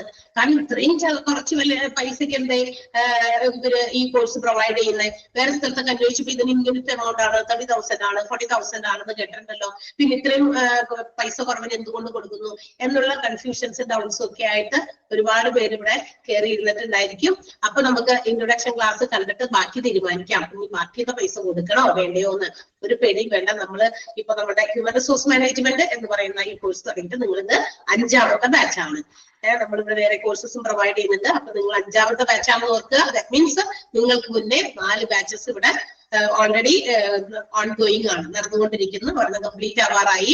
ഓക്കെ, അപ്പൊ പേടിക്കൊന്നും വേണ്ട, നമ്മള് അങ്ങനെ പറ്റിക്കുന്ന ആളുകളൊന്നുമല്ല. ഓക്കെ, അപ്പൊ നിങ്ങൾക്ക് എല്ലാവർക്കും ആ ഒരു കോഴ്സ് നല്ല രീതിയിൽ കംപ്ലീറ്റ് ചെയ്യണം. പിന്നെ എന്താ പറയാ, നമുക്ക് ക്ലാസ് എടുക്കുമ്പോൾ ടീച്ചേഴ്സ് എടുക്കുന്ന ഭാഗത്ത് നിന്ന് അതാത് ക്ലാസ്സിൽ നിന്നേ അതാത് പോർഷനിൽ നിന്ന് നിങ്ങൾക്ക് ഒരു മോക്ക് ടെസ്റ്റ് തന്നിട്ടുണ്ടായിരിക്കും. 5 ക്വസ്റ്റ്യൻസ് വെച്ച് 5 ക്വസ്റ്റ്യൻസ് നിങ്ങളുടെ ഗൂഗിൾ ക്ലാസ് റൂമിൽ തരും നിങ്ങൾക്ക്. അപ്പൊ നിങ്ങളൊന്ന് സബ്മിറ്റ് കൊടുക്കുക ചെയ്തിട്ട്, കാരണം എല്ലാ ദിവസവും നിങ്ങൾ പഠിപ്പിക്കുന്ന ഭാഗങ്ങളും ജസ്റ്റ് ഒന്ന് വായിച്ചു നോക്കി അതൊന്ന് എന്താ പറയാ ആൻസറുകൾ ചെയ്യുമ്പോൾ ആ ഒരു ഭാഗം നമുക്കൊന്ന് മനസ്സിലാക്കിയെടുക്കാനോ, ടീച്ചേഴ്സ് എക്സ്പ്ലെയിൻ ചെയ്യുന്നത് കൂടാതെ നമ്മൾ സ്വന്തമായിട്ട് കൂടി മനസ്സിലാക്കുമ്പോഴാണ് അത് നമുക്ക് കുറച്ചുകൂടി നമ്മുടെ ഓർമ്മയിൽ ഇരിക്കുക. അപ്പൊ അതുകൊണ്ട് അത് ചെയ്യാൻ വേണ്ടി നമ്മൾ മോക്ക് ടെസ്റ്റുകൾ കൊടുക്കുന്നുണ്ട്. അപ്പൊ it will help you for your exams. അപ്പൊ നിങ്ങളുടെ എക്സാമിന് അത് ആ മോക്ക് ടെസ്റ്റ് നിങ്ങളെ ഹെൽപ്പ് ചെയ്യും. ഒബ്ജക്റ്റീവ് ഡയറക്റ്റ് ക്വസ്റ്റ്യൻസ് തന്നെയാണ് ക്വസ്റ്റ്യൻസ് ആയിട്ട് വരിക. അപ്പൊ ആ ക്വസ്റ്റ്യനിൽ 4 ഓപ്ഷൻസ് മൾട്ടിപ്പിൾ ചോയ്സ് ക്വസ്റ്റ്യൻസ് ആയിട്ട് വന്നിട്ടുണ്ടായിരിക്കും. കറക്റ്റ് ആയിട്ടുള്ള ആൻസർ നിങ്ങൾ പഠിപ്പിച്ച ക്ലാസിന്റെ ബേസിസിൽ അത് ആൻസർ ചെയ്യുക, എന്നിട്ട് സബ്മിറ്റ് കൊടുക്കുക. ഗൂഗിൾ ക്ലാസ് റൂമിൽ നിങ്ങൾക്ക് വേണ്ട ഇൻഫോർമേഷൻസ് സമയാസമയങ്ങളിൽ പല കാര്യങ്ങളെ കുറിച്ചും ഉണ്ടെങ്കിൽ അത് നിങ്ങൾക്ക് സെൻഡ് ചെയ്ത് തരുന്നതായിരിക്കും. ഓക്കെ, പിന്നെ അപ്പൊ നിങ്ങൾക്ക് ഡെയിലി എല്ലാ ദിവസവും ക്ലാസ്സസ് ഉണ്ട് കേട്ടോ. മൺഡേ തുടങ്ങി ഫ്രൈഡേ വരെയാണ് നിങ്ങളുടെ ക്ലാസ്സസ് ഉള്ളത്. ടൈമും മറ്റു കാര്യങ്ങളും ഒക്കെ നിങ്ങൾക്ക് അവിടെ ഇടും. മൺഡേ തുടങ്ങി നമുക്ക് ക്ലാസ് തുടങ്ങും. മൺഡേയുടെ ക്ലാസ് എത്ര മണിക്കാണെന്നുള്ളത് ഗൂഗിൾ ക്ലാസ് റൂമിൽ ഇൻഫർമേഷൻ ആയിട്ട് നിങ്ങൾക്ക് വരും. ഗൂഗിൾ ക്ലാസ് റൂം ഉണ്ടാക്കി വെച്ചിട്ടുണ്ടോ നിങ്ങൾക്ക് വേണ്ടി? Already Google class room frame ചെയ്തിട്ടുണ്ടോ? ഉണ്ട്. അപ്പൊ ഓക്കെ, അതിലേക്ക് നിങ്ങൾക്ക് വരുന്നതായിരിക്കും. ഓക്കെ, മൺഡേ തൊട്ടേ ക്ലാസ് ഉണ്ടാകും. ഓരോ ടീച്ചേഴ്സ് അവരവരുടെ ക്ലാസ്സുമായിട്ട് ബന്ധപ്പെട്ട് അവരുടെ ടൈം ടേബിൾ അനുസരിച്ചായിരിക്കും ക്ലാസ്സിൽ കയറുക. And if you have doubts regarding your portions which the teacher is taking, you have to clear the doubts immediately as soon as possible on the right time itself. ആ സമയത്ത് തന്നെ നിങ്ങളുടെ ഡൗട്ടുകൾ ആ teacher എടുക്കുന്ന ഭാഗത്ത് ഏതെങ്കിലും തരത്തിലുള്ള ഡൗട്ട്സ് ഉണ്ടെങ്കിൽ ടീച്ചറോട് ചോദിച്ച് അപ്പൊ തന്നെ അത് ക്ലിയർ ചെയ്യാനായിട്ട് നോക്കാം. ഓക്കെ, അപ്പൊ തന്നെ ക്ലാസ് കോഡൊന്നുമില്ല. നിങ്ങളുടെ ഓരോ ഗ്രൂപ്പിന് വേണ്ടിയിട്ട് തന്നെയാണ്, ഓരോ ബാച്ചസിന് തന്നെയാണ് ഓരോ ക്ലാസ്സുകൾ ഫോം ചെയ്തേക്കുന്നത്, ക്ലാസ് റൂം ഉണ്ടാക്കിയിരിക്കുന്നത് കേട്ടോ. ടീച്ചർ എടുക്കുന്ന പോർഷനിൽ ടീച്ചറുമായി സംശയം ഉണ്ടെങ്കിൽ ടീച്ചറിനോട് അപ്പൊ തന്നെ ചോദിച്ചത് ക്ലിയർ ചെയ്യുക. അപ്പൊ തന്നെ മീൻസ് നിങ്ങൾ അവിടെ ടൈപ്പ് ചെയ്ത് നമ്മൾ ഇതുപോലെ മ്യൂട്ട് ചെയ്തിട്ടായിരിക്കും ക്ലാസ് എടുക്കുക. ഇപ്പൊ ഞാൻ മ്യൂട്ട് ചെയ്തിരുന്നു. മ്യൂട്ട് ചെയ്തു. ഞാനിവിടെ ഓൾ മ്യൂട്ട് കൊടുത്തിട്ടാണ് ക്ലാസ് എടുത്തത്. കാരണം ബിറ്റ്വീനിലൊക്കെ ഡിസ്റ്റർബൻസ്, സൗണ്ടിന്റെ എക്കോ ഒക്കെ ചിലപ്പോൾ ചില ആൾക്കാർ പെട്ടെന്ന് അത് ഓൺ ആക്കും, സൗണ്ട് അൺമ്യൂട്ട് ചെയ്യും. അന്നേരം എക്കോ പോലെ ഞാൻ പറയുന്നത്, നമ്മൾ ടീച്ചേഴ്സ് എടുക്കുന്ന ക്ലാസ് എക്കോ പോലെ നിങ്ങൾക്ക് ഫീൽ ചെയ്യും. അപ്പൊ അതൊക്കെ ഒഴിവാക്കാനാണ് നമ്മൾ ഓൾ മ്യൂട്ട് കൊടുത്തിട്ട് ക്ലാസ് എടുക്കുക. ലാസ്റ്റ് 10 minutes ക്ലാസ് അൺമ്യൂട്ട് ചെയ്യും. അപ്പൊ നിങ്ങൾക്ക് ഡൗട്ട്സ് ഒക്കെ ഉണ്ടെങ്കിൽ ടീച്ചറോട് ആ ഭാഗത്തെ കാര്യങ്ങൾ ക്ലിയർ ചെയ്യാം. ആൻഡ് നിങ്ങൾക്ക് വേറെ ഏതെങ്കിലും കാര്യങ്ങളെ കുറിച്ച് സംശയമുണ്ടെങ്കിൽ, പഠിപ്പിക്കുന്ന ആ ഭാഗവുമായിട്ട് ബന്ധപ്പെട്ടതല്ലാത്ത എന്തെങ്കിലും ഡൗട്ട്സ് ഉണ്ടെങ്കിൽ നിങ്ങൾ ജസ്റ്റ് ഒന്ന് എന്നെ കാണണമെന്ന് പറഞ്ഞാൽ മതി. അപ്പൊ ഞാൻ വന്നോളാം. ഡൗട്ട്സ് എന്തെങ്കിലും ഉണ്ടെങ്കിൽ ക്ലിയർ ചെയ്തോളാം. എന്റെ പേര് മറന്നുപോയോ? പേര് പറഞ്ഞോ? ഞാൻ യെസ്, നിഷ എന്നാണ് എന്റെ പേര്. അപ്പോ എന്നെ കാണണം എന്ന് പറഞ്ഞാൽ മതി. അപ്പൊ ടീച്ചേഴ്സിനോട് ആരോടാണോ എന്ന് വെച്ചാൽ ഒരാളോട് പറയാ, നിഷ മാമിനെ ഒന്ന് കാണണം, എന്തെങ്കിലും കാര്യമുണ്ട്, ഇന്നത് ഞങ്ങൾക്ക് അറിയാനുണ്ട്, അല്ലെങ്കിൽ ഇന്നൊരു കാര്യത്തെ കുറിച്ച് ഞങ്ങൾക്ക് ടീച്ചറോട് ചോദിക്കാനുണ്ടെന്ന് പറഞ്ഞു കഴിഞ്ഞാൽ റെഡി ദർ, ഞാൻ വരും. നിങ്ങൾക്ക് അതിനുള്ള ഡൗട്ട്സ് ക്ലിയർ ചെയ്യുന്നതായിരിക്കും. ബാക്കി ടീച്ചേഴ്സ് ആയിരിക്കും നിങ്ങൾക്ക് വേറെ ക്ലാസ്സുകളൊക്കെ എടുക്കുക. ഓക്കെ, ഡൗട്ട്സ് ഉണ്ടെങ്കിൽ പോർഷനെ സംബന്ധിക്കുന്ന ഡൗട്ട്സ് ടീച്ചേഴ്സിനോട് എന്നെ ക്ലിയർ ചെയ്യാം. പോർഷൻ എടുക്കുന്ന ടീച്ചറോട് എന്നെ എടുത്ത് ക്ലിയർ ചെയ്യാം. മറ്റ് ഏതെങ്കിലും വിഭാഗങ്ങളിലുള്ള ചിലപ്പോൾ നമ്മളുടെ വേറെ ഏതെങ്കിലും കാര്യം, മീൻസ് നമ്മളുടെ ഈ ബുക്കിലുള്ള കാര്യമല്ല, നിങ്ങളുടെ പുസ്തകത്തിലുള്ള കാര്യം അല്ലാത്ത എന്തെങ്കിലും തരത്തിലുള്ള ഡൗട്ട്സ് ഉണ്ടെങ്കിൽ വിളിച്ചാൽ മതി, ഞാൻ അവിടുന്ന് വരുന്നതായിരിക്കും. ഓക്കെ, ആൻഡ് ഇപ്പൊ നിങ്ങൾക്ക് ഏതെങ്കിലും തരത്തില് പരിഭവമോ അല്ലെങ്കിൽ ഏതെങ്കിലും തരത്തില് ഡിസാറ്റിസ്ഫാക്ഷനോ ഉണ്ടോ? ഇല്ല. എല്ലാവരും ഓക്കെയാണോ? എല്ലാവരും ഹാപ്പിയാണോ? പ്ലേസ്മെന്റ് അസിസ്റ്റൻസ് ആണ് കൊടുക്കുന്നത്. അതൊക്കെ നമുക്ക് എന്താ പറയാ, ഇതിന്റെ ഒരു ഇൻട്രൊഡക്ഷന്റെ ഒരു കുറച്ച് ഭാഗം ചില കാര്യങ്ങൾ നിങ്ങളോട് ഷെയർ ചെയ്യാൻ നമ്മുടെ മാനേജിംഗ് പാർട്ണർ ജയദേവ് സാർ നിങ്ങളെ കോൺടാക്ട് ചെയ്യുന്നതായിരിക്കും. കോൺടാക്ട് ചെയ്യാൻ പറഞ്ഞാൽ ഇതുപോലെ ഒരു ക്ലാസ് വെച്ചിട്ട് സാർ ഒരു ദിവസം ഏതെങ്കിലും ദിവസം വരുന്നതായിരിക്കും. അതും ഒക്കെ നിങ്ങൾക്ക് അവിടെ ഗൂഗിൾ ക്ലാസ് റൂമിൽ ഇട്ടോ സാറിന്റെ ക്ലാസ് ഉണ്ടായിരിക്കും എന്നുള്ളത്.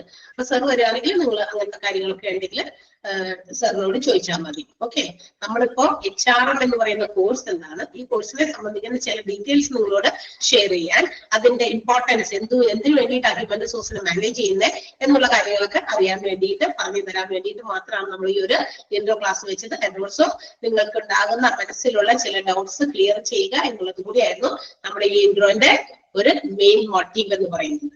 മനസ്സിലായല്ലോ? ആൻഡ് ഹാപ്പി ആണോ എല്ലാവരും? എല്ലാവരും ഹാപ്പിയാണോ? സാറ്റിസ്ഫൈഡ് ആണോ? Any doubts? ഇതുപോലെ നമ്മൾ ലാസ്റ്റ് ഒരു 5 or 10 minutes ആയിരിക്കും നിങ്ങളെ അൺമ്യൂട്ട് ചെയ്യാം. നിങ്ങൾക്കുള്ള സംശയങ്ങൾ എന്തെങ്കിലുമൊക്കെ ഉണ്ടെങ്കിൽ ടീച്ചേഴ്സിനോട് ചോദിക്കാൻ ആ സമയം നിങ്ങൾ ഉപയോഗപ്പെടുത്തുക. അതല്ല സംശയങ്ങളൊന്നും ഇല്ലെങ്കിൽ teachers can carry on the topics. വീണ്ടും അവരുടെ ക്ലാസ്സിന്റെ ചിലപ്പോൾ 10 minute ഒക്കെ നമ്മൾ വെറുതെ നശിപ്പിക്കണ്ടല്ലോ അല്ലെ. അവർ 1 hour ക്ലാസ് ആണ്, അതിൽ ലാസ്റ്റ് 10 minutes നിങ്ങൾക്ക് ഡൗട്ട്സ് ഉണ്ടെങ്കിൽ ടീച്ചർ അത് ആ ടോപ്പിക്കിലേക്ക് വീണ്ടും ഒന്നുകൂടി പോയി അതൊന്നുകൂടി ക്ലിയർ ചെയ്യാനാണ്. അങ്ങനെ ഡൗട്ട്സ് ഇല്ല എങ്കിൽ ടീച്ചർ ആ ബാക്കി ഭാഗം കൂടി കുറച്ചുകൂടിയൊക്കെ വേണമെങ്കിൽ ക്യാരി ഓൺ ചെയ്യാൻ പറ്റും. അപ്പൊ ടീച്ചേഴ്സ് അങ്ങനെ ചെയ്തു പോകും. Okay, last 10 minutes doubts clear ചെയ്യാനാണ്. ഡൗട്ട്സ് ഒന്നും ഇല്ലാത്തതുകൊണ്ട് ക്ലാസ് ലീവ് ചെയ്ത് പോകില്ല ആരും ടീച്ചേഴ്സ്. ക്ലിയർ ആണോ ഞാൻ പറയുന്നത്? മനസ്സിലായില്ലേ ആ കാര്യം? ലാസ്റ്റ് 10 minutes എപ്പോഴും നമുക്ക് ഡൗട്ട് ക്ലിയറൻസിന്റെ സമയമാണ്, സെഷൻ ആണ് എന്ന് വിചാരിച്ചിട്ട് ലാസ്റ്റ് 10 minute മുമ്പ് ടീച്ചേഴ്സ് ക്ലാസ് നിർത്തി പോകില്ല കേട്ടോ. അങ്ങനെ എന്തെങ്കിലും ഉണ്ടെങ്കിൽ ഞാൻ ക്ലാസ് എടുത്തുകൊണ്ടിരിക്കുന്നു, അപ്പൊ കുട്ടികൾ ചിലപ്പോ അവിടെ ടൈപ്പ് ചെയ്ത് കാണിക്കും, ടീച്ചർ ആ പോയിന്റ് ഇന്ന പോയിന്റ് ഒന്നുകൂടി പറയോ എന്ന് പറയും. അപ്പൊ ഞാനത് മനസ്സിലുണ്ട് എന്റെ, ഞാനത് കണ്ടു. ഞാൻ എടുക്കുന്ന ഫ്ലോയിൽ ചിലപ്പോൾ ഞാനത് കംപ്ലീറ്റ് ചെയ്യും, എടുക്കുന്ന പോർഷൻ കംപ്ലീറ്റ് ചെയ്യും. ലാസ്റ്റ് 10 minutes ഞാൻ എന്ത് ചെയ്യും, ഒന്നുകൂടി അതിലേക്ക് തിരിച്ചു പോകും. ആ കുട്ടി ഏതെങ്കിലും കുട്ടിയോ കുട്ടികളോ ചോദിച്ചാൽ ആ ഡൗട്ട് ഒന്ന് ക്ലിയർ ചെയ്യാൻ ഞാൻ ഒന്നുകൂടി ആ ഒരു ടോപ്പിക് ഒന്നുകൂടി ആവർത്തിച്ച് എന്താന്ന് വെച്ചാൽ എക്സ്പ്ലെയിൻ ചെയ്ത് കൊടുക്കും. അതർവൈസ് അങ്ങനെ ആരും സംശയം ഇൻ ബിറ്റ്വീൻ ചോദിച്ചിട്ടില്ല, നമ്മൾ അൺമ്യൂട്ട് ചെയ്തപ്പോഴും nobody has any doubt, ആർക്കും തന്നെ ഡൗട്ട് ഇല്ല എങ്കിൽ ടീച്ചർക്ക് ബാക്കിയുള്ള കുറച്ച് ഭാഗങ്ങൾ വേണമെങ്കിൽ എടുക്കും. കാരണം 10 minute നമ്മൾ വേസ്റ്റ് ചെയ്യാൻ പാടില്ലല്ലോ. 1 hour ഫുൾ നമ്മൾ ക്ലാസ് ഉണ്ടായിരിക്കും. എപ്പോഴാണോ ക്ലാസ് എന്ന് വെച്ചാൽ അത് കംപ്ലീറ്റ് 1 hour കഴിഞ്ഞിട്ട് നമ്മൾ ക്ലാസ്സിൽ നിന്ന് ടീച്ചേഴ്സ് പോകുള്ളൂ. ക്ലിയർ? ഓക്കെ. അപ്പൊ ഇതൊക്കെയാണ് നമുക്ക് HRM-നെ കുറിച്ച് അറിയേണ്ടത്. എത്രയും പെട്ടെന്ന് നിങ്ങൾ എല്ലാവരും HRM മാനേജേഴ്സ് ആയിട്ട് HR മാനേജേഴ്സ് ആയിട്ട് പഠിത്തമൊക്കെ കഴിഞ്ഞ് കോഴ്സൊക്കെ കംപ്ലീറ്റ് ചെയ്ത് സർട്ടിഫിക്കറ്റ്സ് ഒക്കെ വാങ്ങി എവിടെയെങ്കിലുമൊക്കെ HR-കളായിട്ട് ജോലി ചെയ്യുമ്പോൾ നമുക്ക് ഒന്നില്ലെങ്കിൽ അവിടെയൊക്കെ വെച്ച് കാണാം. അതുപോലെ തന്നെ നിങ്ങൾ പറയാൻ പറ്റില്ല നമ്മൾ എവിടേക്കാ, നമുക്ക് ഇപ്പൊ എല്ലാവരും ഭയങ്കര ഡിസ്റ്റൻസിലാണ്. മാത്രമല്ല നമുക്ക് ക്ലാസ്സിലാണെങ്കിലും ഈ മ്യൂട്ട് ചെയ്തും എന്താ പറയാ ഈ ക്യാമറ ഓഫ് ചെയ്തൊക്കെ ക്ലാസ് എടുക്കാൻ പറ്റുള്ളൂ. നമുക്ക് ചിലപ്പോൾ നിങ്ങളെ കണ്ടാൽ മനസ്സിലാവില്ല. ഓൾമോസ്റ്റ് ഓൾ ദ ടൈം നമ്മളിവിടെ ക്യാമറയൊക്കെ ഓഫ് ചെയ്ത് വെച്ചിട്ടാണ് ക്ലാസ് എടുക്കുന്നത്. എന്തെങ്കിലുമൊക്കെ വെച്ച് നമ്മളിങ്ങനെ കാണും, ഓടി വരിക. നിങ്ങൾക്ക് ഞങ്ങളെ കണ്ടാൽ ചിലപ്പോൾ മനസ്സിലാകുമല്ലോ, നമ്മളുടെ മുഖം ഇങ്ങനെ എപ്പോഴും കണ്ടുകൊണ്ടിരിക്കുമല്ലോ എല്ലാ ദിവസവും. അപ്പൊ അതുകൊണ്ട് നിങ്ങൾക്ക് പരിചയം ഉണ്ടായിരിക്കും. നമുക്ക് ചിലപ്പോ കണ്ടാൽ മനസ്സിലാകില്ല, എവിടെയെങ്കിലും വെച്ച് കാണണം എന്നൊക്കെ ഉണ്ട്. അപ്പൊ അതൊക്കെ നമുക്ക് വഴിയെ ബാക്കി കാര്യങ്ങളൊക്കെ പോകാം. ഇന്നിപ്പോ എല്ലാവർക്കും എല്ലാം പറഞ്ഞ കാര്യങ്ങളൊക്കെ കൃത്യമായി മനസ്സിലാക്കി എന്ന് വിചാരിക്കുന്നു. അപ്പൊ നമുക്ക് ക്ലാസ്സുകളിൽ എപ്പോഴെങ്കിലും നിങ്ങൾ എന്നെ ക്ഷണിച്ചാൽ എനിക്ക് വരാൻ പറ്റുള്ളൂ. ബിക്കോസ് നിങ്ങളുടെ ക്ലാസ്സിൽ എനിക്ക് ടൈം ടേബിളിനകത്ത് ഇല്ല. അപ്പൊ നിങ്ങൾ ആവശ്യപ്പെട്ടാൽ മാത്രമാണ് ഞാൻ വരിക. ഓക്കെ. ആൻഡ് ലാസ്റ്റ് ഒരു കാര്യം പറയാനുള്ളത്, നിങ്ങളുടെ സിലബസ് ഇതാണ് നിങ്ങളുടെ സിലബസ്. ഇതാണ് നിങ്ങളുടെ എന്താ പറയാ HRM-ൽ നിങ്ങൾക്ക് പഠിക്കാനുള്ള മൊഡ്യൂൾസ് ആണ്. 6 മൊഡ്യൂളായിട്ടാണ് കിടക്കുന്നത്. 6 മൊഡ്യൂളിൽ ഒന്നാമത്തേത് introduction to human resource management. Human resource മാനേജ്മെന്റിന്റെ ഒരു ഇൻട്രൊഡക്ഷൻ, അതൊരു മൊഡ്യൂളാണ്. പിന്നെ അത് കഴിഞ്ഞിട്ട് റിക്രൂട്ട്മെന്റ് ആൻഡ് സെലക്ഷൻ, എംപ്ലോയീസിനെ റിക്രൂട്ട് ചെയ്യുന്നതും അവരെ സെലക്ട് ചെയ്യുന്നതുമായി ബന്ധപ്പെട്ടിട്ടുള്ള കാര്യങ്ങളൊക്കെ അതിനകത്ത് വരുന്നുണ്ട്. ഓറിയന്റേഷൻ, പ്ലേസ്മെന്റ്, അതൊക്കെ. പിന്നെ ട്രെയിനിങ് ആൻഡ് ഡെവലപ്മെന്റ് ആണ്. എംപ്ലോയീസിന് അവരുടെ പെർഫോമൻസിനെ ഇൻക്രീസ് ചെയ്യാൻ, പെർഫോമൻസ് കുറച്ചുകൂടി ഇംപ്രൂവ് ആക്കാൻ വേണ്ടിയിട്ട് ഓർഗനൈസേഷൻ പ്രൊവൈഡ് ചെയ്യുന്ന ഒരു കാര്യമാണ് ട്രെയിനിങ് ആൻഡ് ഡെവലപ്മെന്റ് എന്ന് പറയുന്നത്. അതുമായി ബന്ധപ്പെട്ട ഒരു മൊഡ്യൂൾ ഉണ്ട്. പിന്നെ talent management and compensation management, എംപ്ലോയീസിന്റെ ടാലന്റുകളെ മാനേജ് ചെയ്യാൻ അവർക്ക് പ്രൊവൈഡ് ചെയ്യുന്ന കോമ്പൻസേഷൻസ്, ബെനിഫിറ്റ്സ്, അതൊക്കെ മാനേജ് ചെയ്യുന്ന കോൺസെപ്റ്റ് ഒക്കെയാണ് അതിനകത്ത് വരിക. പിന്നെ management of employee benefit, additional ആയിട്ട് കിട്ടുന്ന പേയ്മെന്റുകൾ, ബെനിഫിറ്റുകൾ, അത്. പിന്നെ ലാസ്റ്റ് ഒരു 6th മൊഡ്യൂൾ എന്ന് പറയുന്നത് ഗ്രീവാൻസ് ഹാൻഡ്ലിംഗ് ആണ്. എംപ്ലോയീസിന് ഉണ്ടാകുന്ന കംപ്ലൈന്റുകൾ, പരാതികള്, പരിഭവങ്ങള്, ഡിസ്കണ്ടന്റ്മെന്റ്, അവരുടെ അസംതൃപ്തി, ഇതിനൊക്കെ കാരണമാകുന്ന പല കാര്യങ്ങളും എന്തൊക്കെയാണെന്ന് മനസ്സിലാക്കി അതൊക്കെ സോൾവ് ചെയ്യുന്ന ഗ്രീവൻസ് ഹാൻഡ്ലിംഗ് എന്ന് പറയുന്ന ലാസ്റ്റ് മൊഡ്യൂൾ. ഇത്രയും മൊഡ്യൂൾസ് ആയിട്ടാണ് ഡിവൈഡ് ചെയ്തിരിക്കുന്നത്. അപ്പൊ ഇത്രയും പോർഷൻസ് പറഞ്ഞപ്പോൾ 6 മൊഡ്യൂളുള്ളൂ. പക്ഷെ ഇതിനകത്ത് ഒരുപാട്, പുറത്തു നോക്കുമ്പോൾ വലിയ കുഴപ്പമില്ല, അകത്തേക്ക് ഒരു വലിയ മഹാസമുദ്രം പോലെ കിടക്കുന്നുണ്ട്. കുറെ നമുക്ക് ഇൻഫോർമേറ്റീവ് ആയിട്ടുള്ള കാര്യങ്ങളാണ്. എല്ലാത്തിനും ഈച്ച് ആൻഡ് എവറി സെന്റൻസ് പരീക്ഷയ്ക്ക് വേണ്ടി വരുന്ന ക്വസ്റ്റ്യൻസ് എന്നല്ല, കുറെ ഇൻഫോർമേഷൻസ് ആണ്. ഈ ഹ്യൂമൻ റിസോഴ്സുകളെ മൊത്തത്തിൽ നമ്മൾ അറിയണം, എന്നാലേ ബാക്കി കാര്യങ്ങളൊക്കെ നമുക്ക് ചെയ്യാൻ പറ്റുള്ളൂ. അപ്പൊ എല്ലാം മനസ്സിലാക്കി എടുക്കേണ്ട കുറെ ഇൻഫോർമേറ്റീവ് ആയിട്ടുള്ള കാര്യങ്ങളാണ് ഡീറ്റെയിൽഡ് ആയിട്ട് ഈ മൊഡ്യൂൾസിൽ ഇൻക്ലൂഡ് ചെയ്തിരിക്കുന്നത്. ഓക്കെ. സോ നിങ്ങൾ നല്ല രീതിയിൽ പഠിച്ച് നല്ല കുട്ടികളായിട്ടൊക്കെ നല്ല മാർക്കൊക്കെ വാങ്ങിക്കട്ടെ എന്ന് ആശംസിക്കുന്നു ഇപ്പൊ തന്നെ. കാരണം ഇടയ്ക്ക് നിങ്ങൾ എന്നെ വേറെ പ്രശ്നമൊന്നും ഇല്ലെങ്കിൽ വിളിക്കില്ല, ചിലപ്പോൾ നമ്മൾ കണ്ടുവെന്ന് വരില്ല, ചിലപ്പോൾ ക്ലാസ് ഒക്കെ അവസാനിക്കാതെ ഇടയ്ക്ക് ഞാൻ തള്ളിക്കേറി വരേണ്ടി വരും. കാരണം നിങ്ങളൊന്ന് വിളിച്ചാലേ എനിക്ക് എന്തെങ്കിലും ആവശ്യമുണ്ടെങ്കിൽ നിങ്ങളെ കാണാൻ വരാൻ പറ്റുള്ളൂ, അല്ലെങ്കിൽ നമ്മൾ എന്താ പറയാ ഫോഴ്സ്ഫുള്ളി കയറി വരേണ്ടി വരും. അപ്പൊ അത് വരാൻ ചിലപ്പോൾ കാത്തിരിക്കേണ്ടി വരും. അതുകൊണ്ടാണ് ഇപ്പോഴേ തന്നെ ആശംസിക്കുന്നത് നല്ല രീതിയിൽ എല്ലാം കംപ്ലീറ്റ് ആകട്ടെ. ഓക്കെ. സോ നമുക്ക് ഈ ഒരു ക്ലാസ്സിന്റെ സമയം, നമുക്ക് എന്താ പറയുക ക്ലാസ്സിന്റെ സമയം എത്രയായിരുന്നു? And I think all are satisfied and happy with this intro class. ശരിയല്ലേ? എല്ലാവർക്കും സന്തോഷമായോ? മനസ്സിലുണ്ടായിരുന്ന കൺഫ്യൂഷൻസും ഡൗട്ട്സും ഒക്കെ ക്ലിയർ ആയല്ലോ അല്ലെ? തിങ്കളാഴ്ച മുതൽ നിങ്ങൾക്ക് ക്ലാസ്സസ് ഉണ്ടായിരിക്കും. തിങ്കളാഴ്ചത്തെ ക്ലാസ്സുകളിൽ മാക്സിമം നമുക്ക് പറ്റുന്ന സമയമൊക്കെ ക്ലാസ്സിൽ ജോയിൻ ചെയ്യാം കേട്ടോ. പറ്റുന്ന സമയമൊക്കെ, അതായത് ചില കാര്യങ്ങളുണ്ട്, ഈ ഒരു സൗകര്യം ഉണ്ട്, നമുക്ക് ഗൂഗിൾ ക്ലാസ് ഉണ്ട്, നിങ്ങൾക്ക് ഇതിന്റെ റെക്കോർഡഡ് ക്ലാസ്സുകൾ ഇട്ട് തരും. ഓക്കെ, അതാണ്. പക്ഷെ എങ്കിലും ടൈം കിട്ടുന്നതൊക്കെ മാക്സിമം യൂട്ടിലൈസ് ചെയ്ത് നമ്മളിത് പ്രാക്ടിക്കലായി ചെയ്യേണ്ട ഒരു കാര്യമാണ് ഹ്യൂമൻ റിസോഴ്സുകളെ മാനേജ് ചെയ്യുക എന്നുള്ളത്. അപ്പൊ മാക്സിമം നമ്മൾ സമയം കണ്ടെത്തി ക്ലാസ്സുകൾ റെക്കോർഡഡ് ആണെങ്കിലും കാണാൻ നോക്കുക. ഇഫ് പോസിബിൾ നിങ്ങൾക്ക് ലൈവ് ക്ലാസ്സുകൾ അറ്റൻഡ് ചെയ്യാൻ പറ്റുന്ന സാഹചര്യങ്ങള് അത് മിസ്സാക്കാതെ ഇരിക്കാനും ശ്രദ്ധിക്കുക. Okay, so wish you all the best and have a nice day. Let's wind up. Okay, thank you. Bye. Thank you, ma'am. Bye. Thank you.